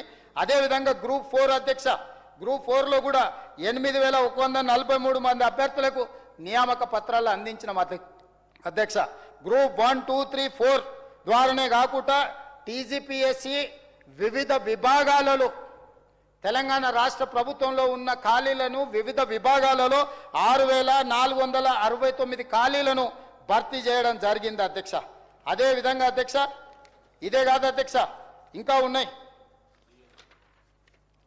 డిఎస్సి 55 రోజులలో నోటిఫికేషన్ ఇవ్వడమే కాకుండా 2 నెలల లోపలనే అన్ని పూర్తి చేసి 11,062 పోస్టులకు నోటిఫికేషన్ ఇచ్చి 10,006 మంది టీచర్లను ఈరోజు నియమించడం జరిగింది అధ్యక్ష. తండాలలో, గూడెల్లో, మారుమూల పల్లెల్లో ఉన్న పేదలకు విద్యను దూరం చేయొద్దు, నాణ్యమైన విద్యను అందించాలని 10,000 పైగా టీచర్ల నియామక పత్రాలు అందించి ఈరోజు టీచర్లుగా వాళ్ళని రాష్ట్ర ప్రభుత్వము నియమించింది. పేదలకు విద్యను అందిస్తున్నందుకైనా గవర్నర్ గారి ప్రసంగాన్ని అభినందించాల్సి ఉండే అధ్యక్ష, అది కూడా చేయలేదు. అదేవిధంగా గురుకులాలు, రెసిడెన్షియల్ సొసైటీ పరిధిలోని టీజీటీ, పీజీటీ, జూనియర్ లెక్చరర్లు, డిగ్రీ కాలేజ్ లెక్చరర్ల పోస్టులని కలిపి ప్రభుత్వం 8,400 మందికి నియామక పత్రాలు, గురుకులాలకు సంబంధించిన నియామక పత్రాలను అందించడం జరిగింది అధ్యక్ష. అదేవిధంగా పోలీసుల నియామకాలు అధ్యక్ష, 16,067 మంది పోలీసు నియామకాలను మా ప్రభుత్వం వచ్చినాక పోలీస్ కానిస్టేబుల్స్ నియామక పత్రాలు అందించడం జరిగింది అధ్యక్ష. అదేవిధంగా అధ్యక్ష దామోదర రాజనరసింహ గారు ఉన్నారనుకుంటే ఇక్కడ medical and health recruitment board ద్వారా మొత్తం 8,822 ఉద్యోగాలు భర్తీ చేసినాం. అందులో 6,956 స్టాఫ్ నర్సులు, 1,284 ల్యాబ్ టెక్నీషియన్స్, 422 సివిల్ అసిస్టెంట్ సర్జన్లతో పాటు వివిధ ఖాళీలను భర్తీ చేయడం జరిగింది అధ్యక్ష. నిర్వీర్యం చేసిన మెడికల్ అండ్ హెల్త్ వ్యవస్థను బలోపేతం చేయడానికి 8,822 నియామక పత్రాలను మా ప్రభుత్వం అందించింది. మా ప్రభుత్వాన్ని అభినందించడానికి మనసు లేకపోయినా, మీ అసూయకు మందు లేకపోయినా, ఆరోగ్యశ్రీలో మీకు ఏమన్నా ట్రీట్మెంట్ చేద్దామన్న అవకాశం లేకపోవడం వల్ల మా దామాన్ని ఉంటే దానికి మనసు రోగానికి అసూయకి ఏమన్నా మందు ఉంటే ఆరోగ్యశ్రీలో చేర్చమని సూచన చేస్తోంది. అయినా అభినందించలేదు అధ్యక్ష, ఇంకా వాళ్ళ విచక్షణకే వదిలేస్తున్నా. అదేవిధంగా రెవెన్యూ విభాగంలో 4,682 ఉద్యోగాలు, సింగరేణిలో 441, టీజీ జెన్కోలో 635, ఎస్పీడీసీఎల్లో 470, ఇతర సంస్థలో 914 పోస్టులను భర్తీ చేసినాం అధ్యక్ష. వీటితో పాటు ఈరోజు 13,197 పోస్టుల భర్తీ చేయడానికి వివిధ దిశల్లో ఈరోజు ఉన్నాయి. దాదాపుగా 80,000 ఉద్యోగాలను ఈరోజు మా ప్రభుత్వం 67,763 ఉద్యోగ నియామక పత్రాలు అందించినాం. 13,197 ఉద్యోగ నియామకాల ప్రక్రియ కొనసాగుతుంది అధ్యక్ష. 80,000 పైచిలకు ఉద్యోగాలు ఇచ్చినందుకు ఇన్ని వేల మంది నిరుద్యోగ యువకులు, వాళ్ళ కుటుంబాలలో అత్యంత నిరుపేదలు, తల్లిదండ్రులు ఉపాధి హామీ కూలీ చేసి గ్రామీణ ప్రాంతంలో రూపాయి కూడబెట్టి అశోక్ నగర్లో, దిల్సుఖ్ నగర్లో కోచింగ్ సెంటర్ల చుట్టూ సంవత్సరాల నుంచి తిప్పుతుంటే 22-23 సంవత్సరాల వయసులో వాడు హైదరాబాద్కు వస్తే 10 సంవత్సరాలు ఉద్యోగ నియామకాలు చేపట్టకపోవడం వల్ల 33-34 ఏళ్ళు వచ్చినాయి అధ్యక్ష. తల్లిదండ్రులు పెళ్లి చేసే పరిస్థితి లేదు. పిల్లగాడు స్థిరపడిన తర్వాత పెళ్లి చేసుకోవాలనుకుంటుండు, వయసేమో దాటిపోయింది. ఈ సోషల్ కాజుని, ఈ సోషల్ ప్రాబ్లమ్ని ఎట్లా అడ్రస్ చేస్తారు అధ్యక్ష? కోచింగ్ సెంటర్ల కోసం ఈరోజు పిల్లల్ని తల్లిదండ్రులు సిటీకి పంపిస్తారు అధ్యక్ష. నువ్వు ఎంబడే పోటీ పరీక్షలు నిర్వహించి ఉద్యోగం వస్తే ఉద్యోగం ఇవ్వు, ఉద్యోగం రాకపోతే ప్రకటిస్తే వాడు ఇతర పనులు చూసుకుంటాడు. కానీ ఈరోజు మా మిత్రుడు ఇస్తున్నాడు విఆర్ఏ ఉద్యోగాలు కూడా తీస్తే మేము మళ్ళీ జీవో ఇచ్చి మళ్ళీ సర్వేయర్లుగా ఇచ్చేసినామని చెప్పి. నేను అనేది ఒకటే అధ్యక్ష, వీళ్లకు తెలంగాణ సమాజం పట్ల, నిరుద్యోగ యువల పట్ల సానుభూతి కానీ మానవత్వం కానీ లేదు. మేము సానుభూతితో ఆ సమస్యను అర్థం చేసుకొని ఆ సమస్యకు శాశ్వత పరిష్కారాన్ని చూపించి గ్రూప్ 1కి 5 లక్షల మంది అప్లికేషన్ పెట్టారు అధ్యక్ష. 3 లక్షల పైన పరీక్షలు రాశారు. చివరికి 562 మంది సెలెక్ట్ అయ్యారు. మిగతా వాళ్ళందరూ ఏదో ఒక ఉద్యోగం చేసుకోవడానికి పోతారు అధ్యక్ష.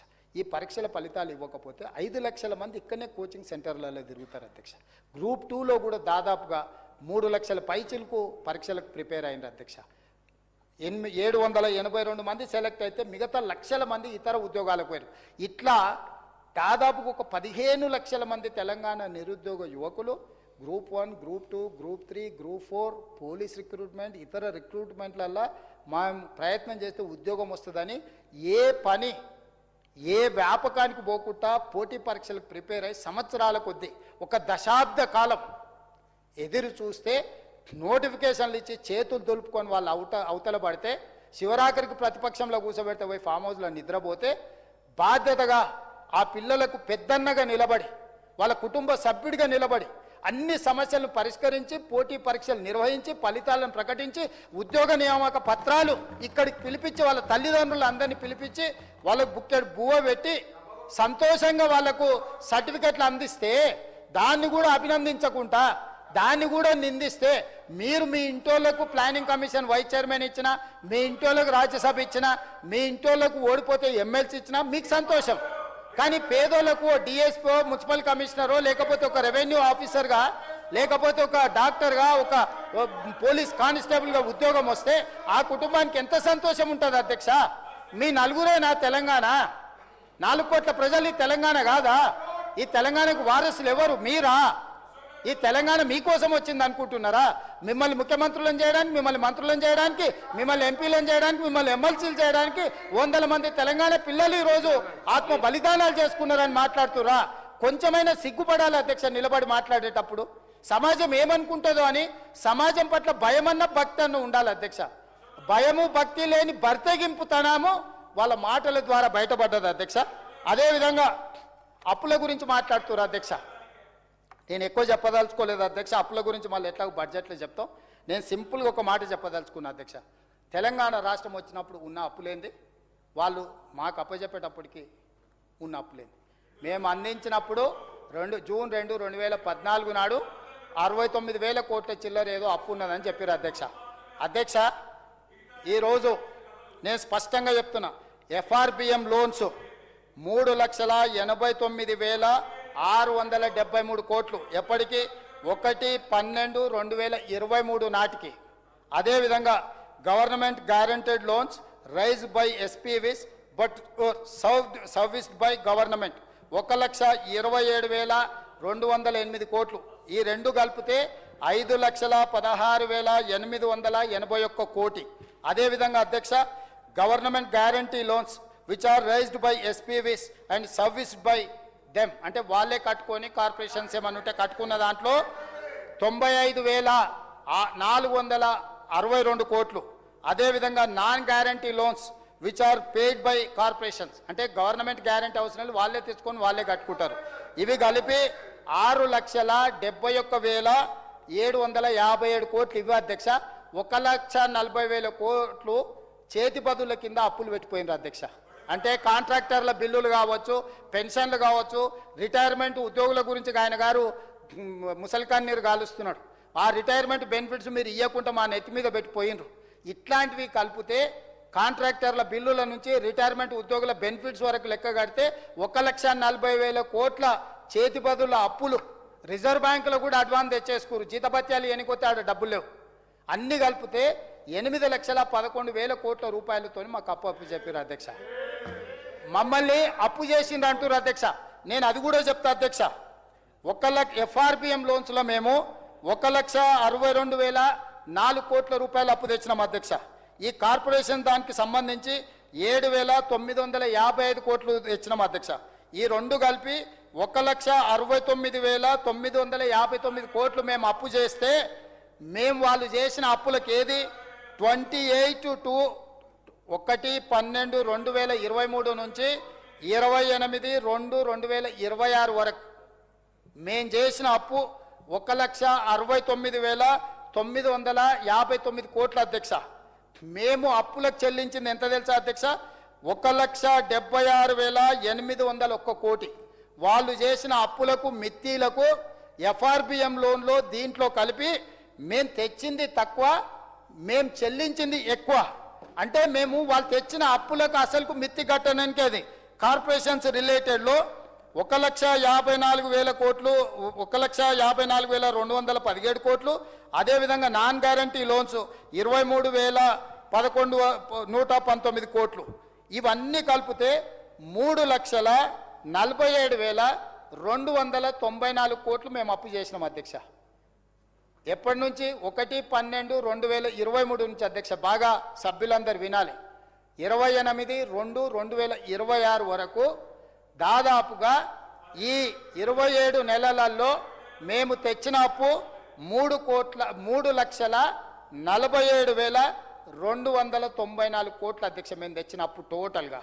మేము చెల్లించింది ఎంత అధ్యక్ష? వాళ్ళు చేసిన అప్పులకు, తప్పులకు, పాపాలకు 3,30,570 కోట్లు చెల్లించినాం అధ్యక్ష. మేము చేసిన అప్పులు మొత్తము వాళ్ళు చేసిన తప్పులకు, అప్పులకు, అసలుకు, మిత్తికి కట్టడానికి పోయింది అధ్యక్ష. నికరంగా ప్రజల కోసం వాడింది కేవలం 17,000 కోట్ల రూపాయలు అధ్యక్ష. ఇంకా కూడా నిస్సిగ్గుగా నిలబడి మమ్మల్ని నిందించే ప్రయత్నం చేస్తారు ఏంది అధ్యక్ష?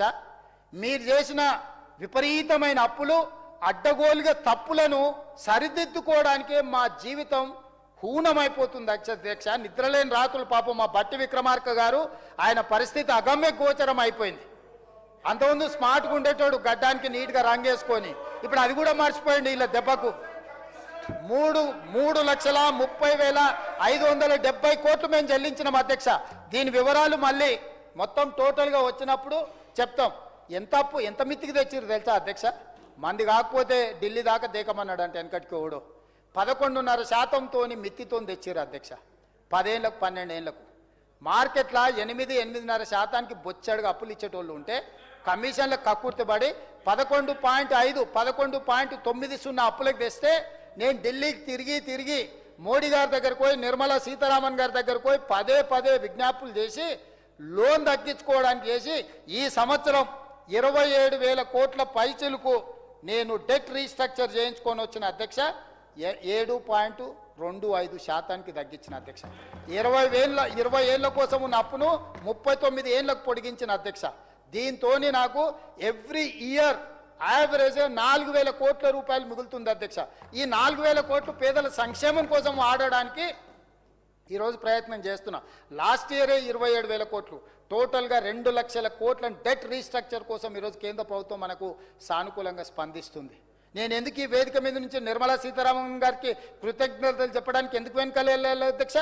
తెలంగాణ ప్రజలకు మేలు జరిగే నిర్ణయం నిర్మలా సీతారామన్ గారు మనకు సహకరించినప్పుడు, కేంద్ర ప్రభుత్వానికి లేకపోతే నిర్మలా సీతారామన్ గారికి మాకు సిద్ధాంతపరమైన వైరుధ్యాలు ఉండొచ్చు, బలమైన ప్రతిపక్షం ఉండొచ్చు, వాళ్ళతో మాకు వివాదం ఉండొచ్చు.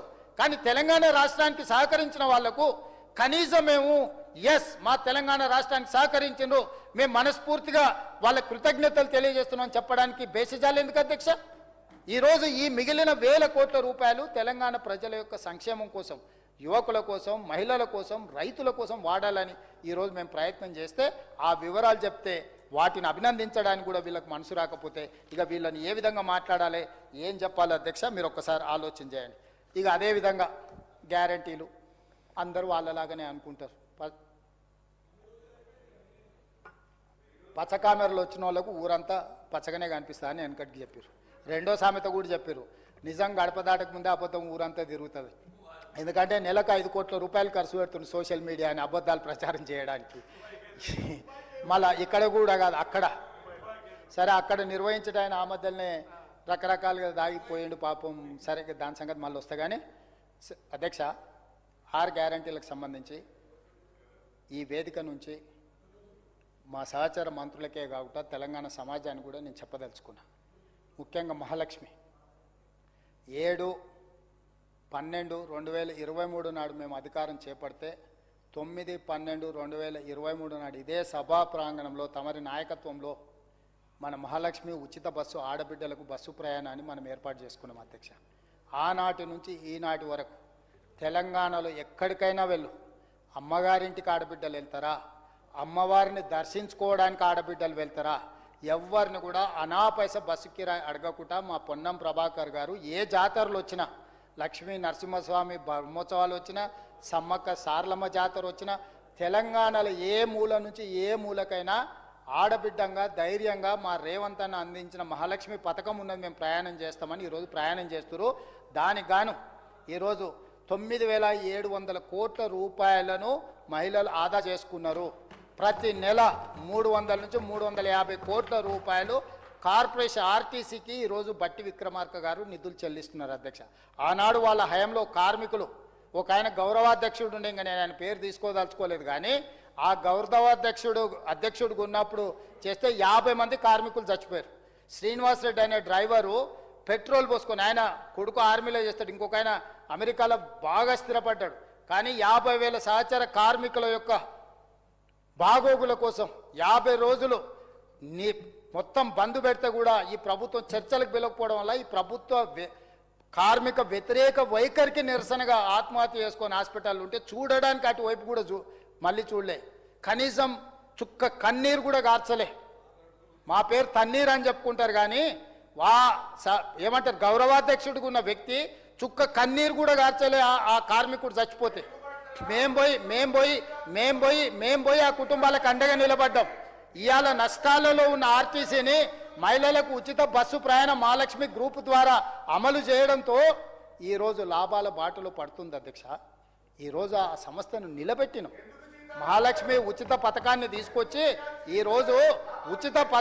తీసుకొచ్చి వేలాది కోట్ల రూపాయల అప్పులు పెట్టి బకాయిలు పెట్టి సంస్థను నిర్వీర్యం చేసి సర్వనాశనం చేస్తే సంస్థను నిలబెట్టి పట్టాలు ఎక్కించి లాభాల బాటలో నడిపించి ఈరోజు డీజిల్ బస్సులు కాలం చెల్లిన బస్సులను తొలగించి ఈవీ వెహికల్స్ను కొనిపించి ఈరోజు వాటిని నిలబెట్టినాం అధ్యక్ష.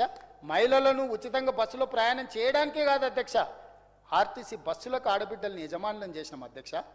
ఈరోజు సీతక్క నేతృత్వంలో 1000 బస్సులకు ఆడబిడ్డలను యజమానులను చేసి బస్సులు కొనుగోలు చేసి ఆర్టీసీకి కిరాయికి పెట్టి యజమానులుగా ఈరోజు నడుపుకునే అవకాశం కల్పించినాం. వాళ్ళ అదానీ అంబానీలకు సోలార్ పవర్ ప్రాజెక్టులు కట్టబడితే ఆడపిల్లలకు 1000 మెగావాట్లు సోలార్ పవర్ ప్రాజెక్టులు అప్పచెప్పి అదానీ అంబానీలతోని తెలంగాణ ఆడబిడ్డలు సోలార్ ఉత్పత్తి చేయడానికి వ్యాపారాలుగా మార్చినాం అధ్యక్ష. ఆ రోజు ఇండియన్ ఆయిల్ కార్పొరేషన్ నుంచి భారత్ పెట్రోలియం వరకు వాళ్ళు పెట్రోల్ బంకులు తెచ్చుకుంటే జిల్లా కేంద్రాలలో ఆడబిడ్డలకి ఈరోజు పెట్రోల్ బంకులు కేటాయించి పెట్రోల్ బంకుల యజమానులను తయారు చేసినాం అధ్యక్ష. అంతెందుకు అధ్యక్ష, హైటెక్ సిటీ పక్కన ఒకటి నైట్ బజార్ అని అప్పట్లో శిల్పారామం పక్కన పోయిన ప్రభుత్వం పెట్టింది. దీన్ని కార్పొరేట్ వాళ్ళకి తెగ నమ్ముకున్నారు అధ్యక్షులు.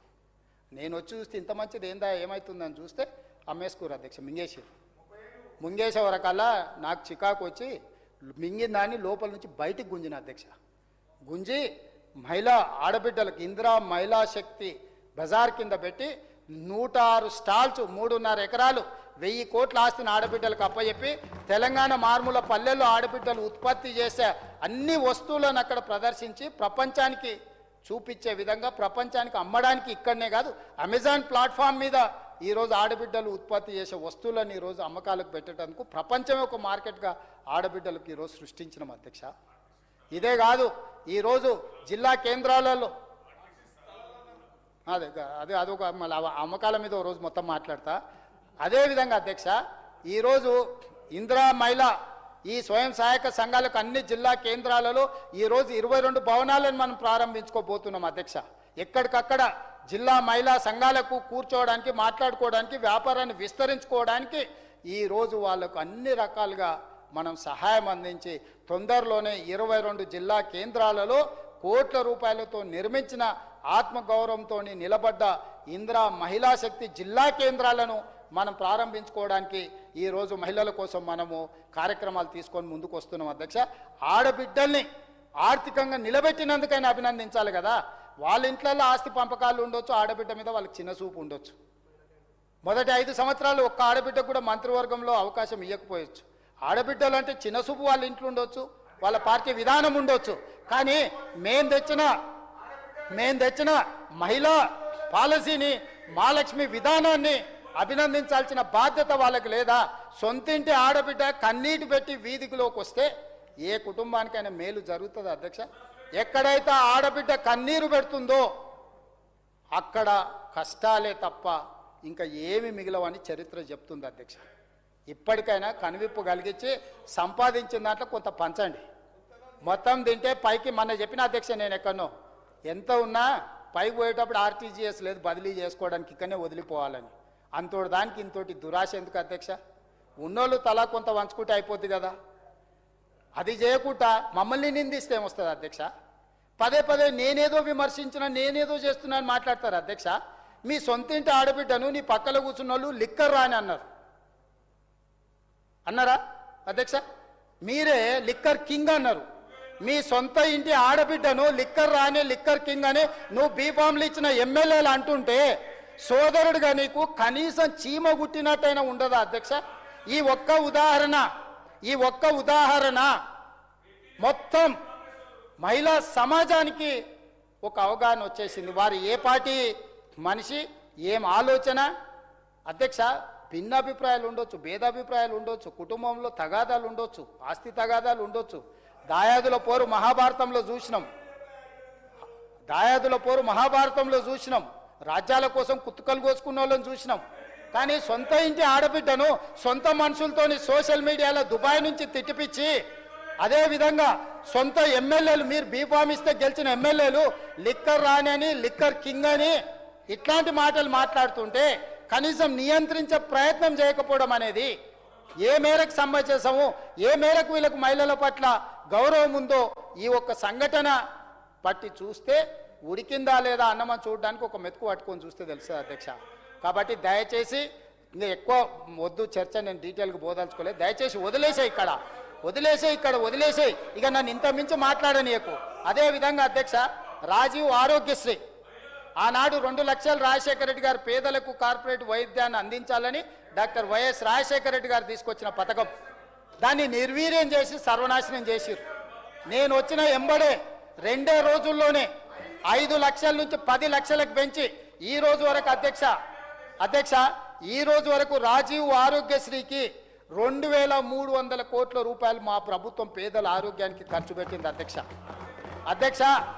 సీఎం రిలీఫ్ ఫండ్ వాళ్ళకి చుట్టాలకు కావాల్సిన వాళ్ళకు ఇచ్చి చెక్కులు కూడా వాళ్ళ ఖాతాలను వేసుకొని పాపం పేదోళ్ళ మీద, బాధితుల మీద నిర్వీర్యమైన వాళ్ళని పెట్టి, పిఎలను పెట్టించి చెక్కులని ఖాతాలు వేసుకొని దొంగలిచ్చిన దొంగలు అధ్యక్ష. సీఎం రిలీఫ్ ఫండ్ను ఆ రాజీవ్ ఆరోగ్యశ్రీ చెక్కులను కొల్లగొట్టి ఏం మాత్రం సిగ్గుపడకుండా అక్కడ నించొని మమ్మల్ని నిందిస్తారు అధ్యక్ష. చెక్కుల రూపంలో పేదోళ్ళకి చెందాల్సిన రాజీవ్ ఆరోగ్యశ్రీ చెక్కులను, సీఎం రిలీఫ్ ఫండ్ చెక్కులను తరలించి వేరే ఖాతాలు వేసుకొని దొంగిలించిన దొంగల అధ్యక్ష. పేదోడు సొమ్ము తిన్నోడు ఎవడన్నా బాగుపడతాడు అధ్యక్ష? ఎంత పరిస్థితి లేనోడో రాజీవ్ ఆరోగ్యశ్రీకి అప్లై చేసుకుంటాడు అధ్యక్ష. ఇవాళకి 2046 కోట్ల రూపాయలు ఈ రోజుకి నేను సీఎం రిలీఫ్ ఫండ్లో ఖర్చు పెట్టిన అధ్యక్ష. మొత్తం కలిపి దాదాపుగా ఈ 26 నెలల 4400 కోట్ల రూపాయలు ఈరోజు పేదల వైద్యం కోసం, ఆరోగ్యం కోసం ప్రభుత్వం ఖర్చు పెట్టింది అధ్యక్ష. దానికోసమైనా అభినందించాలి కదా అధ్యక్ష. అదేవిధంగా అధ్యక్ష, 500 రూపాయల గ్యాస్ సిలిండర్ ఆనాడు దీపం పథకం, ఇతర పథకాల ద్వారా పేదలకు కట్టెలపై నుంచి ఆడబిడ్డలు పొగగొట్టాలతోని ఊపిరితిత్తులకు పోయి క్యాన్సర్ వచ్చి చచ్చిపోతుంటే శ్రీమతి సోనియా గాంధీ గారు ఆడబిడ్డలకు ఉచితంగా సిలిండర్, గ్యాస్ పొయ్యి ఇవ్వాలని పథకాన్ని ప్రవేశపెట్టింది. ఆ రోజు 400 రూపాయల సిలిండర్ ఉండే, 12 నూర్లు చేసింది. కొనలేని పరిస్థితి. గ్యాస్ పొయ్యిలు, సిలిండర్లు అటకెక్కి కట్టెల పొయ్యికి వస్తే మళ్ళీ సోనియమ్మ గ్యారంటీ కింద 500 రూపాయలకు సిలిండర్ ఇచ్చి ఇప్పటి వరకు మా ఉత్తమ్ కుమార్ రెడ్డి గారు 43 లక్షల కుటుంబాలకు 752.22 కోట్లు సబ్సిడీ చెల్లించింది అధ్యక్ష.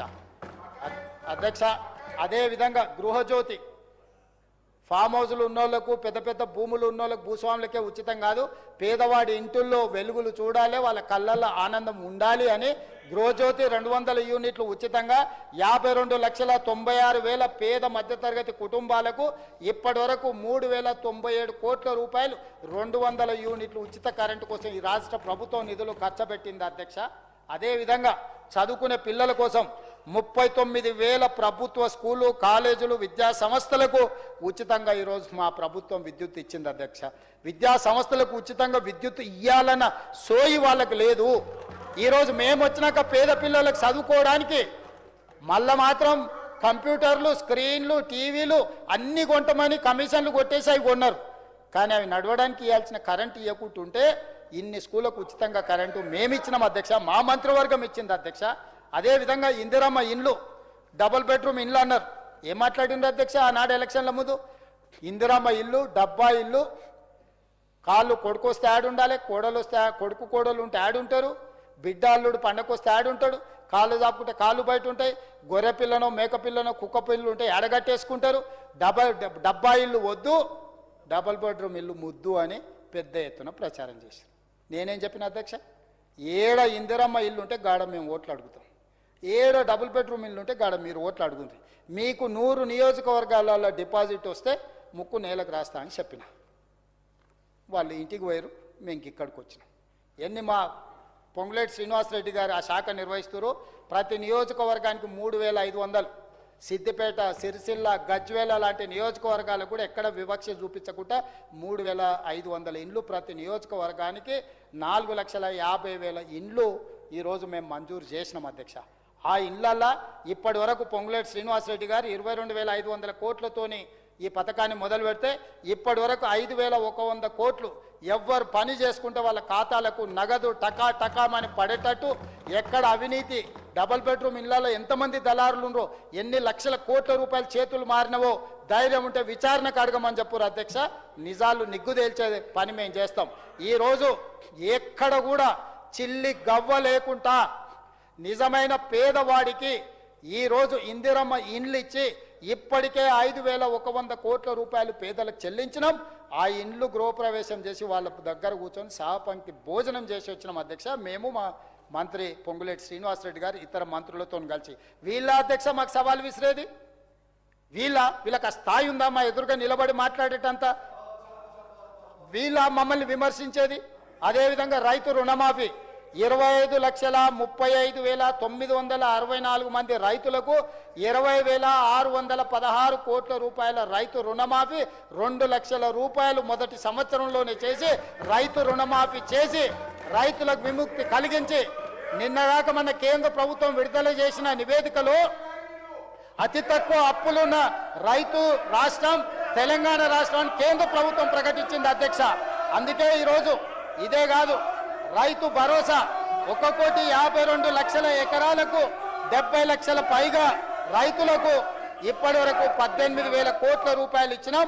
రేపు 22 నాడు మళ్ళీ రైతు భరోసా కార్యక్రమాన్ని మొదలు పెట్టబోతున్నాం అధ్యక్ష. అదేవిధంగా సన్న ఓట్లకు బోనసు ఈ రోజుకు మా ఉత్తమ్ కుమార్ రెడ్డి గారు సన్న ఓట్లకు బోనసు ఇప్పటి వరకు 1,940 కోట్ల రూపాయలు ఇప్పటి వరకు చెల్లించిండ్రు అధ్యక్ష.